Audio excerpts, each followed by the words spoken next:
কল্পনা করুন, একদিকে ভারতের সবচেয়ে ভয়ঙ্কর ডাকাতদের এলাকা, চম্বলের গভীর খাদ বা বিহর, আর অন্যদিকে এক সাধারণ মানুষ, মুল্লা নাসিরুদ্দিন, যিনি তার মূর্খতাপূর্ণ বুদ্ধিমত্তার জন্য বিখ্যাত। যখন বুদ্ধি এবং পাশবিক শক্তি, ব্রুট ফোর্স মুখোমুখি হয়, তখন কার জয় হয়? আজকের গল্পে মুল্লা নাসিরুদ্দিন হঠাৎ নিজেকে ডাকাতদের সর্দারের সামনে দেখতে পেলেন। ডাকাতরা চিৎকার করে বলল, যা কিছু আছে সব বের করে দে, না হলে প্রাণ হারাবি। কিন্তু মুল্লা যে উত্তর দিলেন, তা শুনে ডাকাতদেরকে তাদের অস্ত্র ভুলে যেতে হল। জানতে হলে আমাদের সাথে শেষ পর্যন্ত থাকুন। চম্বলের উপত্যকায় সূর্য আগুন ঢালছিল। এখানকার বাতাসে এক অদ্ভুত নীরবতা আর অজানা ভয় মিশেছিল। ধুলো ভরা বাতাসের ঝাপটা যখন পাথরের সাথে ধাক্কা খেত, তখন এমন একটি সরসরাহট বা মর্মর শব্দ তৈরি হতো, যেন কোনো অদৃশ্য আত্মা ফুপাচ্ছে। এই এলাকা শুধু ভূগোলের একটি অংশ ছিল না, বরং নিজেই একটি জীবন্ত গল্প ছিল। এমন একটি গল্প যা রক্ত, বিদ্রোহ আর ডাকাতির কালি দিয়ে লেখা হয়েছিল। এখানকার বিহরগুলো বা গভীর খাদ কোনো বিশাল অজগরের মতো ছড়িয়েছিল, যার গোলকধাঁধায় না জানি কত আইনরক্ষক আর পথিক তাদের প্রাণ হারিয়েছে। এই বিহরগুলোর নিজস্ব একটি ভাষা ছিল, যা কেবল তারাই বুঝতে পারত যারা এখানকার ধুলো মেখেছে আর মৃত্যুকে খুব কাছ থেকে দেখেছে। এই ভয়ঙ্কর পরিবেশেই একটি দুর্বল গাধার ওপর সওয়ার হয়ে মুল্লা নাসিরুদ্দিন নিজের ধুনে এগিয়ে যাচ্ছিলেন। তার বয়স ঠিকঠাক অনুমান করা কঠিন ছিল। কখনো তিনি একটি শিশুর মতো সরলতায় হাসতেন, তো কখনো তার চোখে শত শত বছরের বুদ্ধিমত্তার ঝলক দেখা যেত। তার পোশাক ছিল সাধারণ, কিন্তু তার পাগড়ির স্টাইল ছিল দারুণ, যা তার ব্যক্তিত্বের মতোই সামান্য বাঁকা এবং দুনিয়ার নিয়মকে চ্যালেঞ্জ করে চলছিল। তার গাধা, যার নাম তিনি সামাজদারি বা বিচক্ষণতা রেখেছিলেন, ধীরে ধীরে পা বাড়াচ্ছিল। হয়তো সেও এই এলাকার গুরুত্ব অনুভব করছিল। মুল্লা নিজের দুনিয়ায় মগ্ন ছিলেন। তিনি আকাশে উড়ে যাওয়া একটি বাজ পাখিকে দেখছিলেন আর ভাবছিলেন, এই বাজ পাখি কত ভাগ্যবান। একে না তো রাস্তার চিন্তা করতে হয়, না তো ডাকাতদের ভয়। সে ওপর থেকে সব কিছু দেখে, মানুষের চালাকিও আর তার বোকামিও। কিন্তু সে কি জানে এই দুটোর মধ্যে বেশি বিপজ্জনক কোনটা? এই প্রশ্নটিও মুল্লার মনে এমনি এমনি আসেনি। তিনি আগের গ্রাম থেকে বের হওয়ার সময় একটা অদ্ভুত অভিজ্ঞতার মধ্যে দিয়ে গিয়েছিলেন। গ্রামের প্রধান তাকে খুব সম্মানের সাথে নিজের বাড়িতে থাকতে দিয়েছিল, কিন্তু রাতের খাবার সময় প্রধান নিজের অহংকার দেখিয়ে বলল, মুল্লাজি, শুনেছি আপনি নাকি খুব বুদ্ধিমান। বলুন তো, দুনিয়ায় সবচেয়ে দামি জিনিস কি? মুল্লা হেসে উত্তর দিলেন, সবচেয়ে দামি জিনিস হল যা আপনার কাছে নেই। প্রধান জোরে হাসল, এটা কেমন উত্তর হল? আমার কাছে তো সব কিছুই আছে, ধন, দৌলত, খ্যাতি। কিন্তু মুল্লা শান্তভাবে বললেন, কিন্তু আপনার কাছে মনের শান্তি নেই প্রধানজি। এই কারণেই আপনি সবার কাছে এই প্রশ্নটি জিজ্ঞেস করে বেড়ান। এটা শুনে প্রধানের মুখটা কালো হয়ে গিয়েছিল। মোল্লা জানতেন যে সত্যিটা তিতো হয় এবং কখনো কখনো বুদ্ধিমত্তা দেখানো বোকামি হয়ে যায়। এই কারণেই তিনি প্রায়ই বোকা সাজার ভান করতেন, কারণ এই দুনিয়ায় একজন বুদ্ধিমান ব্যক্তির জন্য চুপ থাকাটা যতটা কঠিন, ততটাই একজন বোকার জন্য কথা বলা। চম্বলের বিহরে হাঁটতে হাঁটতে তার গাধা হঠাৎ থেমে গেল। সে তার কান খাড়া করে নিয়েছিল। মোল্লা আদর করে তার গলায় হাত বুলিয়ে বললেন, কি হলো সমাজদারি? তোমারও কি কাউকে মনে পড়ছে, নাকি তুমি আসন্ন বিপদ আঁচ করতে পারছ? গাধাটি এমনভাবে আওয়াজ করল যেন বলছিল, এখানে বিপদ আর স্মৃতি একই মুদ্রার দুই পিঠ। মোল্লা জানতেন যে এই এলাকা কালিয়া ডাকাতের। কালিয়ার নামই মানুষের মনে আতঙ্ক সৃষ্টি করার জন্য যথেষ্ট ছিল। বলা হতো যে কালিয়ার চোখ বাজ পাখির মতো তীক্ষ্ণ এবং তার হৃদয় পাথরের মতো শক্ত। সে লুট করার আগে ভাবত না এবং প্রাণ নেওয়ার পরে আফসোসও করত না। তার নিষ্ঠুরতার গল্প বহু দূর পর্যন্ত বিখ্যাত ছিল। লোকেরা বলত যে কালিয়ার কেবল একটি জিনিসের প্রতিই টান ছিল, সোনা। সোনার জন্য সে যে কোনো সীমা ছাড়িয়ে যেতে পারত। মুল্লা নাসিরুদ্দিনের কাছে সোনার নামে একটি ফুটো কড়িও ছিল না। তার আসল সম্পদ ছিল তার মস্তিষ্কে, যা কেউ লুট করতে পারত না। কিন্তু তিনি এও জানতেন যে যখন পাশবিক শক্তি এবং বুদ্ধিমত্তা মুখোমুখি হয়, তখন প্রথম পাল্লায় সবসময় পাশবিক শক্তি ভারী পড়ে। বুদ্ধিকে তার কাজ দেখানোর জন্য সময় দরকার হয়, এবং সেই সময় সবসময় পাওয়া যায় না। হঠাৎ ঝোপের আড়াল থেকে কিছু খড়খড় আওয়াজ হল। মুল্লার গাধা ভয়ে দুই পা পিছিয়ে গেল। মোল্লা তাকে শান্ত করলেন এবং যেদিক থেকে আওয়াজ এসেছিল সেদিকে দেখতে লাগলেন। পলক ফেলতে না ফেলতেই ৩ জন বিশালদেহী এবং সশস্ত্র ডাকাত তার সামনে এসে দাঁড়াল। তাদের চেহারায় কয়েক মাসের জমে থাকা ধুলো এবং চোখে লোভের আগুন স্পষ্ট দেখা যাচ্ছিল। তাদের হাতে ছিল ভারী বন্দুক, যা যে কোনো মানুষের মাথা উড়িয়ে দেওয়ার জন্য যথেষ্ট ছিল। তাদের মধ্যে যে সবচেয়ে লম্বা চওড়া এবং ভয়ানক দেখাচ্ছিল সেই ছিল ডাকাতদের সর্দার কালিয়া। তার গোঁফ কোনো বন্য মোষের শিঙের মতো ওপরের দিকে উঠেছিল এবং তার গভীর কালো চোখ মুল্লাকে এমনভাবে দেখছিল যেন কোনো শিকারী তার শিকারকে দেখছে। কালিয়া তার ভারী গলায় গর্জন করল, কে রে তুই, আর এই শুনশান রাস্তায় কি করছিস? তুই কি জানিস না যে এই এলাকা তোর বাপের নয়, কালিয়ার? তার সাঙি ডাকাতরা হাসতে লাগল। তাদের হাসিতে নিষ্ঠুরতা আর অহংকারের মিশ্রণ ছিল। মুল্লা নাসিরুদ্দিন শান্তভাবে তার গাধাকে থামালেন। তিনি ডাকাতদের ওপর থেকে নিচ পর্যন্ত এমনভাবে দেখলেন যেন তিনি কোনো দামি জিনিস কিনছেন। তার চেহারায় ভয়ের কোনো ছাপ ছিল না, বরং ছিল এক অদ্ভুত হতাশা আর দুঃখের ভাব। আর এরপর যা হলো তা কেউ কল্পনাও করেনি। মুল্লা নাসিরুদ্দিন হঠাৎ হাউমাউ করে কাঁদতে শুরু করলেন। তার কান্নার আওয়াজ সেই বিহরগুলোতে প্রতিধ্বনিত হতে লাগল। তিনি এমনভাবে কাঁদছিলেন যেন তার সব কিছু হারিয়ে গেছে। তিনি তার গাধা থেকে নেমে মাটিতে বসে পড়লেন এবং 2 হাত দিয়ে নিজের মুখ ঢাকলেন। ডাকাতরা অবাক হয়ে গেল। তারা আজ পর্যন্ত কাউকে তাদের সামনে এভাবে কাঁদতে দেখেনি। লোকেরা ভয় পেত, কাঁপত, মিনতি করত, কিন্তু এভাবে হাউমাউ করে কাঁদার এই ছিল প্রথম লোক। কালিয়া কিছুই বুঝতে পারল না। সে তার বন্দুক মুল্লার দিকে তাক করে বলল, এই, এটা কি নাটক? আমরা তোকে লুট করতে এসেছি, আর তুই কিনা কেঁদেই যাচ্ছিস। চল, যা কিছু আছে সব বের করে এক্ষুনি মাটিতে রাখ, না হলে এখানেই তোকে কবর দেওয়া হবে। মুল্লা কাঁদতে কাঁদতে তার মুখ তুললেন। তার চোখ থেকে জল ঝরছিল। তিনি কালিয়ার দিকে তাকিয়ে বললেন, হায় রে আমার কপাল, তোমরা আমাকে কি লুটবে? তোমরা তো নিজেরাই খুব গরিব। তোমরা কি জানো আমার ওপর কত বড় বিপদ এসেছে? এটা শুনে কালিয়া এবং তার সঙ্গী ডাকাতরা একে অপরের মুখ দেখতে লাগল। এক ডাকাত, যার নাম ভোলু ছিল এবং যে তার বোকামির জন্য বিখ্যাত ছিল, সে হাসি থামাতে পারল না। সর্দার, এ তো পাগল মনে হচ্ছে। আমরা ওকে লুট করছি, আর এ কিনা আমাদেরকেই গরিব বলছে। কালিয়া ভোলুকে চোখ পাকিয়ে চুপ করাল। এই লোকটির মধ্যে তার কিছু একটা অদ্ভুত লাগল। তার চেহারায় ভয় নয়, বরং এক গভীর যন্ত্রণা ছিল। কালিয়ার মনে হল যে হয়তো এর কাছে সত্যিই কোনো বড় ধন আছে, যা হারানোর ভয়ে এ এমন অভিনয় করছে। কিসের বিপদ তোর ওপর? কালিয়া তার গলার স্বর কিছুটা নরম করে জিজ্ঞেস করল। তার মাথায় লোভের পোকা নড়তে শুরু করেছিল। মুল্লা নাসিরুদ্দিন তার চোখের জল মোছার ভান করে একটি লম্বা শ্বাস নিলেন। বিপদ? সর্দার, একে বিপদ বলাটা খুব ছোট শব্দ হবে। এটা তো একটা অভিশাপ, একটা মানহুসিয়াত, অর্থাৎ অশুভ প্রভাব, যা আমার পিছু নিয়েছে। মানহুসিয়াত? কালিয়া অবাক হয়ে জিজ্ঞেস করল।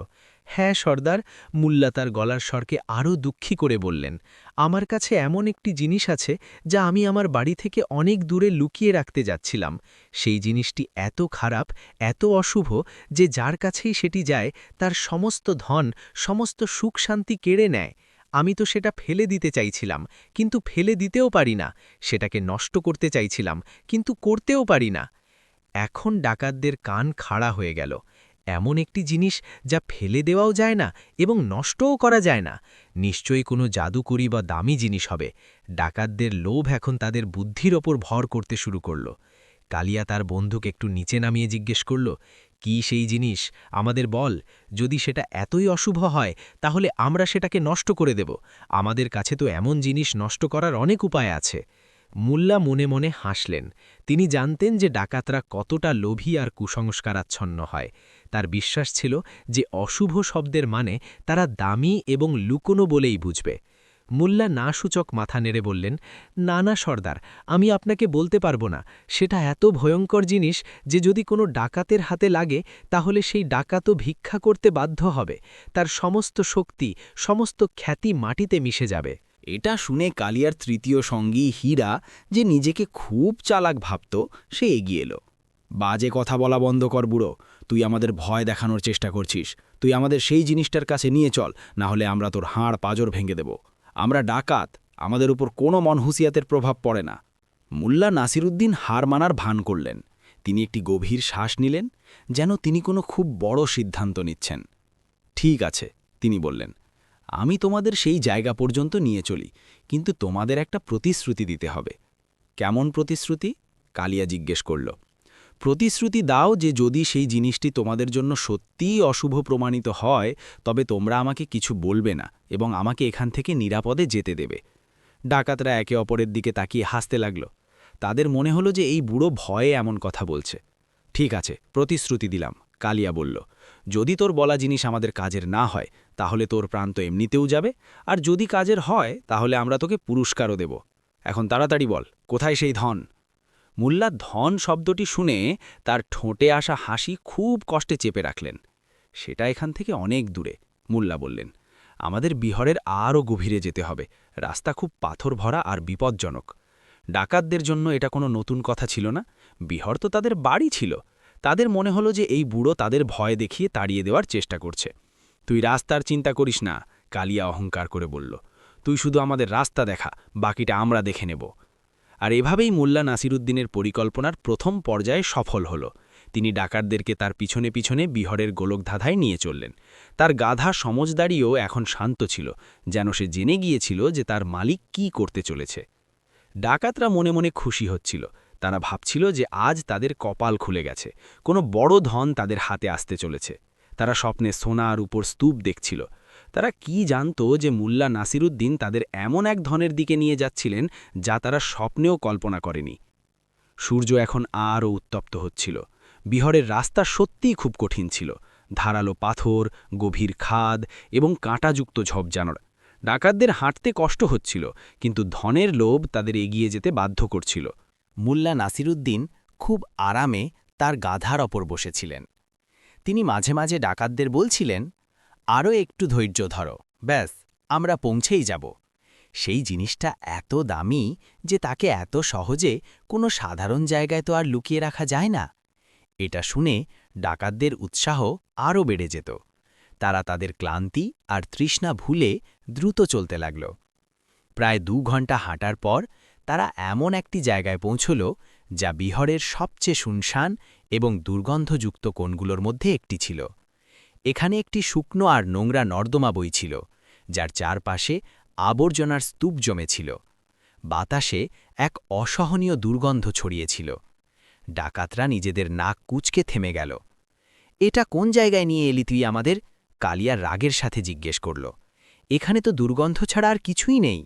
মোল্লা নাসিরুদ্দিন তার গাধা থেকে নামলেন এবং হাসলেন, এমন একটি হাসি যাতে দুষ্টুমি আর বুদ্ধিমত্তার এক অদ্ভুত সংমিশ্রণ ছিল। সর্দার, আমি বলিনি যে জিনিসটা খুব খারাপ? মোল্লা বললেন। এমন জিনিস ভালো জায়গায় পাওয়া যায় না।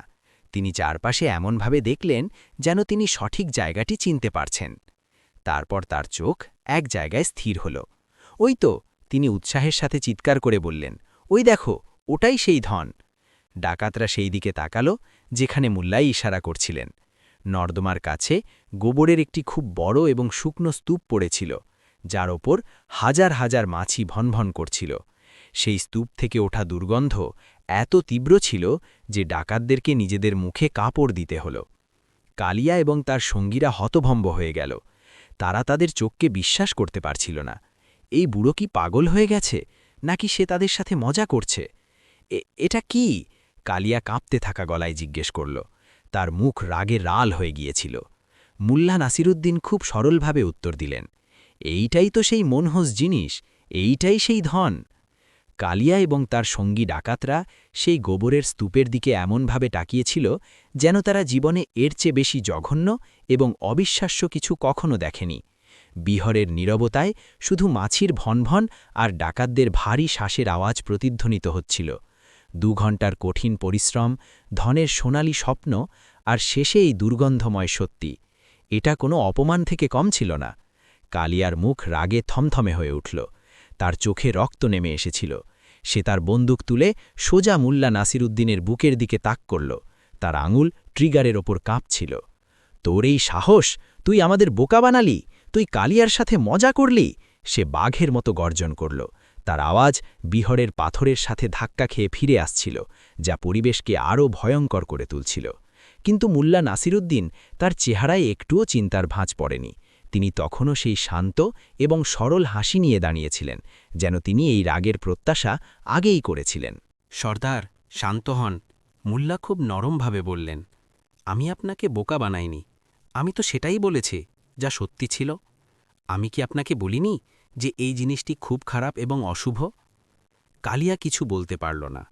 মোল্লা তার কথা চালিয়ে গেলেন, আমি তো আপনাকে আগেই সতর্ক করেছিলাম যে যার কাছেই এটা যায় তার সুখ শান্তি কেড়ে নেয়। এখন আপনিই দেখুন, এটাকে দেখেই আপনার সুখ শান্তি কেড়ে গেছে এবং আপনি এত রেগে গেছেন। আমি এও বলেছিলাম যে এটা এত ভয়ঙ্কর জিনিস যে যদি কোনো ডাকাতের হাতে লাগে তাহলে সে ভিক্ষা করতে শুরু করবে। ভাবুন তো, যদি আপনি এটাকে আপনার সাথে নিয়ে যেতেন তাহলে আপনার কি অবস্থা হতো? মোল্লার কথায় এক অদ্ভুত জাদু ছিল। তিনি এত সহজ এবং সরল উপায়ে তার কথা বলছিলেন যে কালিয়ার রাগ ধীরে ধীরে কমতে শুরু করল। তার মস্তিষ্কে যুক্তি আর লোভের মধ্যে একটা যুদ্ধ শুরু হয়েছিল। ডাকাত ভোলু, যে এতক্ষণ চুপ ছিল, বলল, কিন্তু সর্দার, এ তো ধনও বলেছিল। মোল্লা সঙ্গে সঙ্গে বললেন, হ্যাঁ, আমি এটাকে ধনই বলেছিলাম, আর এটা ধনই বটে। আমার প্রতিবেশী আমাকে বলেছিল যে যখন থেকে আমি এই বাজে জিনিসটি আমার বাড়ির কাছে রেখেছি তখন থেকে আমার গাধা অসুস্থ থাকতে শুরু করেছে এবং আমার ফসলও নষ্ট হয়ে গেছে। সে আমাকে বলল যে এটাকে তুলে আমার গ্রাম থেকে যত দূরে পারা যায় ফেলে আসতে, যাতে এর অশুভ প্রভাব আর কারো ওপর না পড়ে। আমি তো শুধু আমার গ্রামবাসীর ভালোর জন্যই এটাকে এখানে এনেছিলাম। এখন এটা আপনাদের হলো। ভাবুন, আপনি এটাকে নিয়ে গিয়ে আপনার শত্রুদের গ্রামে রাখতে পারেন। যুদ্ধ না করেই আপনি তাদের বরবাদ করে দেবেন। এটা কি একটি অমূল্য ধন নয়? মোল্লা তার কথা এত বিশ্বাসের সাথে বললেন যে ডাকাতরা এক মুহূর্তের জন্য চিন্তায় পড়ে গেল। হীরা, যে নিজেকে চালাক ভাবত, তারও মোল্লার কথাই কিছুটা যুক্তি মনে হল। শত্রুদেরকে যুদ্ধ না করে হারানোর ধারণা তাকে আকর্ষণ করল। কিন্তু কালিয়া এতটা বোকা ছিল না। তার উপলব্ধি হয়েছিল যে এই বুড়ো শব্দের জালে তাদের ফাঁসিয়েছে। সে তাদের বুদ্ধি আর অহংকার নিয়ে খেলছে। কিন্তু এখন সে সরাসরি এও বলতে পারছিল না যে সে বোকা হয়ে গেছে। এটা তার ডাকাতের শানের বিরুদ্ধে যেত। তুই খুব চালাক বুড়ো, ডাকাত তার বন্দুক নিচে নামিয়ে বলল। তুই আমাদের তোর কথায় জড়িয়ে ফেললি। মোল্লা ঝুঁকে সলাম করলেন, সর্দার, আমি চালাক নই, শুধু একজন সাধারণ মানুষ। আমি তো শুধু সত্যি বলেছি। ভুল আপনাদের। আপনারা আমার শব্দের ভুল মানে করেছেন। আপনারা অশুভকে দামি বুঝে নিলেন। এখন ডাকাতদের তাদের ভুল পুরোপুরি উপলব্ধি হয়েছিল। তারা 2 ঘণ্টা ধরে ধুলো মেখে একটি গোবরের স্তূপের জন্য এখানে এসেছিল। তারা লজ্জিত ছিল, কিন্তু তাদের রাগও দেখাতে পারছিল না, কারণ মোল্লা তার প্রতিশ্রুতি রক্ষা করেছিলেন। তিনি তাদের সেই অশুভ জিনিসটির কাছে পৌঁছে দিয়েছিলেন। কালিয়া একটি গভীর শ্বাস নিল। সে মোল্লাকে ওপর থেকে নিচ পর্যন্ত দেখল। এই সাধারণ দেখতে মানুষটি আজ তাকে, চম্বলের সবচেয়ে ভয়ঙ্কর ডাকাতকে, কোনো অস্ত্র ছাড়াই হারিয়ে দিয়েছে। এই হার তার কোনো গুলির আঘাতের চেয়ে বেশি কষ্ট দিচ্ছিল। ঠিক আছে বুড়ো, কালিয়া নিজের হার স্বীকার করে বলল, তুই তোর প্রতিশ্রুতি পূরণ করেছিস। এখন আমরা আমাদের প্রতিশ্রুতি পূরণ করছি। তুই এখান থেকে যেতে পারিস। মোল্লা নাসিরুদ্দিন আরেকবার ঝুঁকে সালাম করলেন। আপনাকে অনেক অনেক ধন্যবাদ সর্দার, আপনি খুব দয়ালু।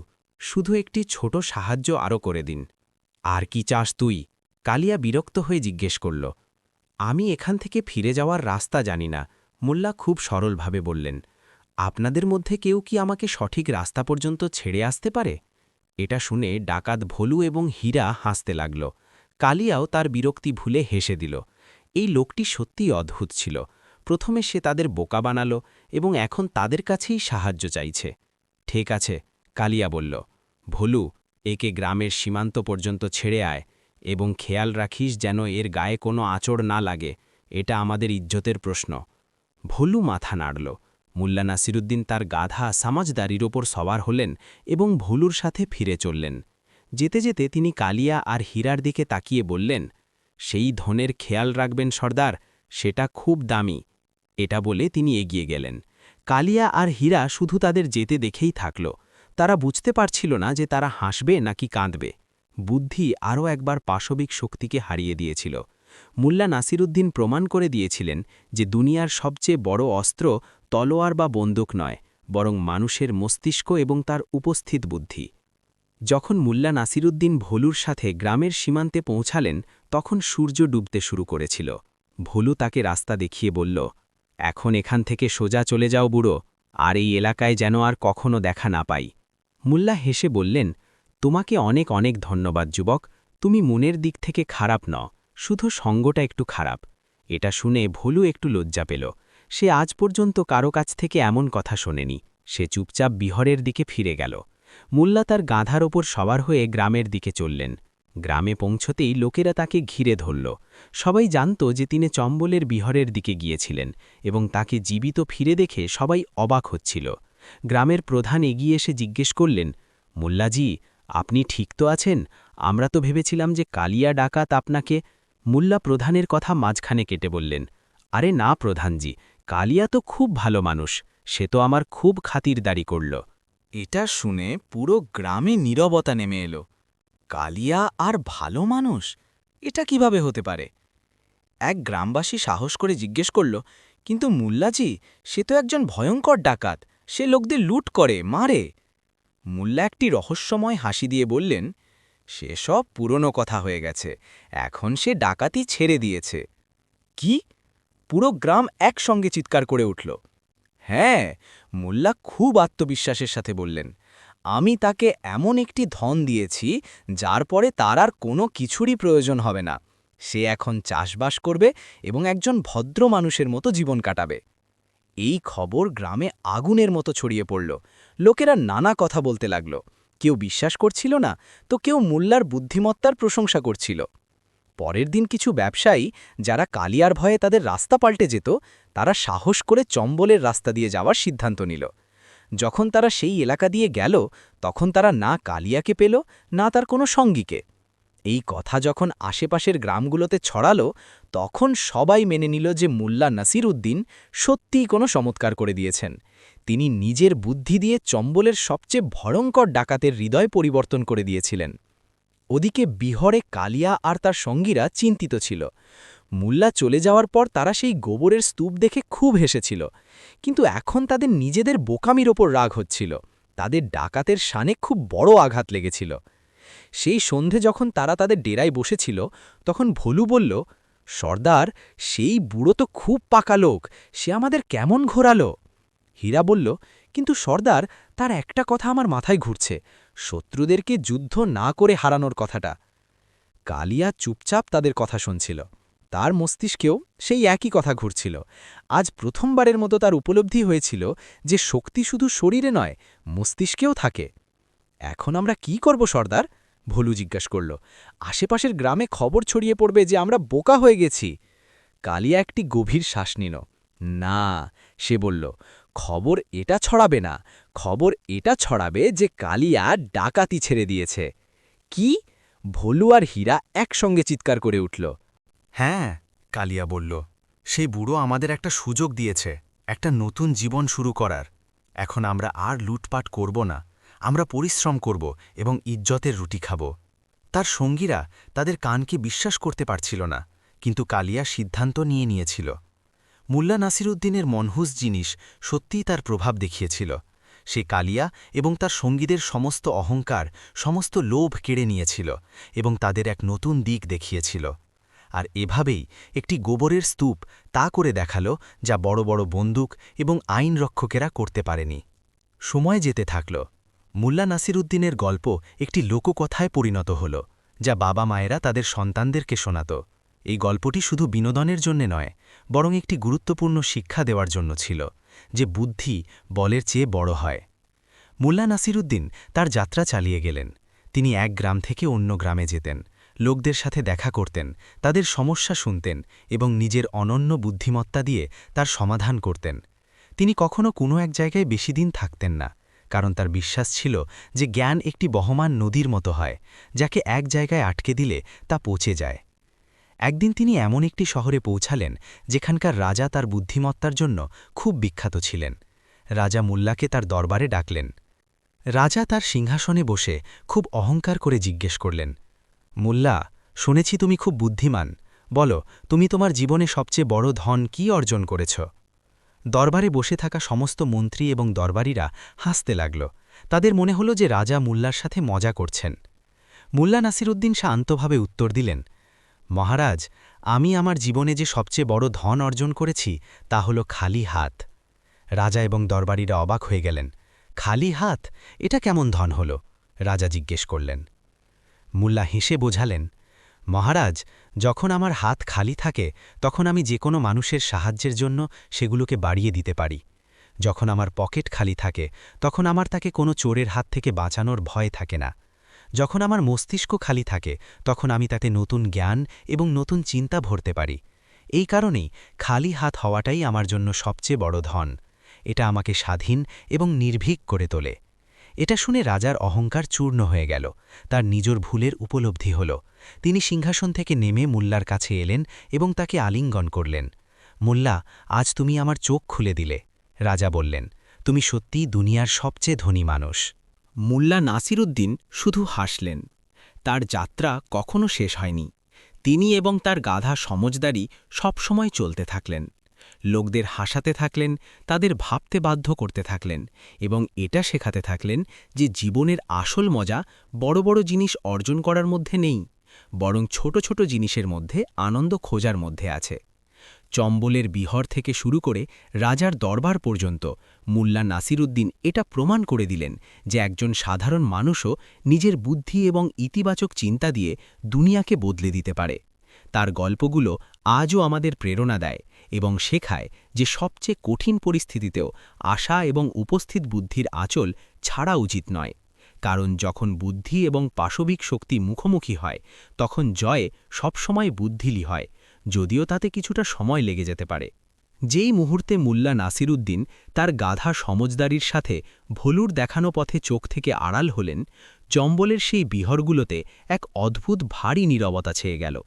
এটা সেই নীরবতা ছিল না যা শান্তি নিয়ে আসে, বরং এটা ছিল ঝড়ের আগের নীরবতা, যা অপমান, রাগ এবং গভীর সংশয়ের গর্ভে পালিত হচ্ছিল। কালিয়া এবং হীরা সেই দুর্গন্ধযুক্ত গোবরের স্তূপের সামনে মূর্তির মতো দাঁড়িয়েছিল, যাকে 2 ঘন্টা আগে তারা তাদের জীবনের সবচেয়ে বড় ধন ভাবছিল। মাছিরা এখনও সেই নির্লজ্জতা নিয়ে ভনভন করছিল, যেন তারা ডাকাতদের হতাশা এবং বোকামির উপহাস করছে। বাতাসে গোবরের দুর্গন্ধের সাথে আরও একটি গন্ধ মিশে গিয়েছিল, পোড়া অহংকারের গন্ধ। কালিয়ার মুঠো এত শক্ত করে বাঁধা ছিল যে তার নখ তার হাতের তালুতে গেঁথে যাচ্ছিল। তার চোয়াল শক্ত হয়েছিল এবং চোখে এমন একটি লালচে ভাব ছিল যেন চম্বলের সমস্ত রাগ তার শিরায় শিরায় নেমে এসেছে। সে ছিল কালিয়া, চম্বলের সেই বাঘ যার নামে সরকারি অফিসার এবং ব্যবসায়ীরা রাতে কাঁপত, যার একটা গর্জনে গ্রামে সপ্তাহ ঝরে নীরবতা বিরাজ করত। আজ সেই কালিয়াকে এক সামান্য বুড়ো, যার সবচেয়ে বড় সম্পদ ছিল তার বাঁকা পাগড়ি এবং একটি রুগ্ন গাহা, সে নিজের কথার জালে ফাঁসিয়ে অপমান করল। এই হার তার কোনো এনকাউন্টারে লাগা গুলির চেয়ে বেশি গভীর বিঁধ ছিল। গুলির ক্ষত সেরে যায়, কিন্তু বুদ্ধি দিয়ে পৌঁছানো আঘাত আত্মার ওপর একটি স্থায়ী চিহ্ন রেখে যায়। হীরা, যে নিজেকে দলের মস্তিষ্ক মনে করত, তার অবস্থা আরও খারাপ ছিল। সে সবসময় কালিয়াকে পরামর্শ দিত, প্রতিটি লুটের পরিকল্পনা করত এবং নিজের চালাকির ওপর তার গর্ব ছিল। আজ তার চালাকি এমন একজন ব্যক্তির সামনে ছোট প্রমাণিত হয়েছিল যাকে দেখতে বোকা মনে হতো। সে বারবার সেই পুরো ঘটনাটিকে তার মস্তিষ্কে পুনরাবৃত্তি করছিল, বুড়োর কান্না, মনহুস জিনিসের গল্প, ধনের লোভ এবং শেষে এই দুর্গন্ধময় ফল। যতবার সে ভাবত ততবার তার নিজের এবং তার সর্দারের বোকামির ওপর আরও রাগ আসত। সর্দার, হীরা কাঁপতে থাকা গলায় কিছু বলার চেষ্টা করল, কিন্তু তার গলা থেকে শব্দ বেরোল না। সে কি বলতো যে আমরা বোকা হয়ে গেছি? এটা স্বীকার করা কালিয়ার রাগ আরও বাড়িয়ে দেওয়ার মতো ছিল। কালিয়া কোনো উত্তর দিল না। সে একটি লম্বা গভীর শ্বাস নিল, যেন সে তার ভেতরের আগ্নেয়গিরিকে ফেটে যাওয়া থেকে আটকাচ্ছে। তারপর সে ঘুরল এবং কিছু না বলেই তাদের ডেরার দিকে হেঁটে চলল। তার প্রতিটি পদক্ষেপে এক ভার ছিল, যেন সে তার পায়ের ওপর নয়, বরং তার ভেঙে যাওয়া অহংকারের বোঝার ওপর হাঁটছে। হীরাও চুপচাপ তার পিছনে হেঁটে চলল। তাদের ডেরা ছিল বিহরের মাঝে লুকিয়ে থাকা একটি গুহা। এই গুহাটি তাদের পূর্বপুরুষরা খুঁজেছিল এবং এটা কোনো দুর্গের চেয়ে কম সুরক্ষিত ছিল না। ভিতরে পৌঁছতেই বাকি ডাকাতরা, যারা লুটের মালের ভাগের অপেক্ষায় ছিল, কালিয়া এবং হীরাকে খালি হাতে এবং মনমরা মুখে দেখে চমকে গেল।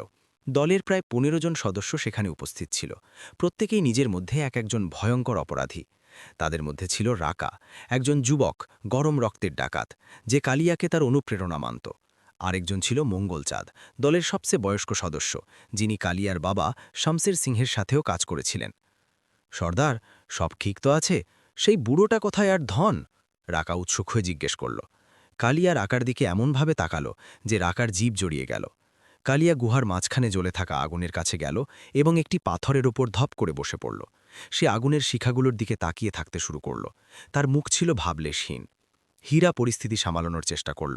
সে চাপা স্বরে পুরো গল্পটি শোনাল, কিভাবে বুড়ো তাদের কথায় ভাসালো এবং কিভাবে তারা 2 ঘন্টার পরিশ্রমের পর গোবরের স্তূপ পর্যন্ত পৌঁছল। হীরা যেমন যেমন গল্প শোনাতে থাকল, গুহায় প্রথমে অবিশ্বাস এবং তারপর চাপা হাসির আওয়াজ ছড়িয়ে পড়তে লাগল। কিছু যুবক ডাকাতের জন্য এটা বিশ্বাস করা কঠিন ছিল যে তাদের অজেয় সর্দার এভাবে বোকা হতে পারে। রাকার মুখ রাগে লাল হয়ে গেল। ওই বুড়োর এত সাহস! সে সর্দারের অপমান করেছে। আমি এক্ষুনি যাচ্ছি এবং তার মাথা কেটে আনব। রাকা বন্দুক তুলতে তুলতে বলল। থেমে যা রাকা! কালিয়া প্রথমবার গর্জন করল। তার আওয়াজে এতটা যন্ত্রণা এবং অধিকার ছিল যে রাকা যেখানে ছিল সেখানেই থেমে গেল। কেউ কোথাও যাবে না। কালিয়া আগুনের শিখাগুলোর দিকে তাকিয়ে বলল, আমি তাকে কথা দিয়েছিলাম। কিন্তু সর্দার, কথা একজন ডাকাতের হয়, কোনো ধোঁকাবাজের জন্য নয়। রাকা প্রতিবাদ করল। চুপ থাক। কালিয়া চিৎকার করে উঠল এবং উঠে দাঁড়াল। তোদের কি মনে হয় না যে আমার জানা নেই যে আমাদের অপমান হয়েছে? তোদের কি মনে হয় না যে আমার রক্ত ফুটছে না? কিন্তু সেই বুড়োকে মেরে আমরা কি প্রমাণ করব? এটাই যে আমরা শক্তির জোরে শুধু নিরস্ত্রদেরই মারতে পারি। সে আমাদের অস্ত্র দিয়ে নয়, মস্তিষ্ক দিয়ে হারিয়েছে। যদি প্রতিশোধ নিতে হয় তাহলে তারই অস্ত্র দিয়ে নিতে হবে। এটা শুনে গুহায় নীরবতা নেমে এলো। মঙ্গল চাচা, যিনি এতক্ষণ চুপচাপ চিলম খাচ্ছিলেন, তিনি কেশে বললেন, কালিয়া বেটা, আমি তোর বাপের সাথে 40 বছর কাটিয়েছি। শমশের সিং বলতেন যে শত্রুকে কখনো ছোট মনে করিস না, সে যদি একটি পিঁপড়েও হয়। আজ তুই এই শিক্ষা পেয়েছিস। সেই মুল্লা তোকে হারায়নি, তোকে একটি আয়না দেখিয়েছে। কালিয়া মঙ্গল চাচার খুব ইজ্জত করত। সে চাচার কথা শুনল এবং আবার নিজের জায়গায় বসে পড়ল। তার রাগ এখন ধীরে ধীরে এক গভীর চিন্তায় পরিবর্তন হচ্ছিল। সে সেই মুল্লার কথা ভাবছিল। তার চেহারায় ভয় ছিল না কেন? সে এত শান্ত এবং আত্মবিশ্বাসী ছিল কিভাবে? সে মনহুস অর্থাৎ অশুভ শব্দটি কেন ব্যবহার করল? সে কি শুধু একজন চালাক ধোঁকাবাজ ছিল, নাকি তার কথায় কোনো গভীর অর্থ লুকিয়েছিল? আমি তোমাদের একটি বিচারের ধন দিয়েছি। মুল্লা গ্রামের প্রধানকে যা বলেছিলেন সেই কথা কোনোভাবে বাতাসে ভেসে কালিয়ার কানে পৌঁছায়নি, কিন্তু তার অবচেতন মনে এই চিন্তা অঙ্কুরিত হতে শুরু করেছিল।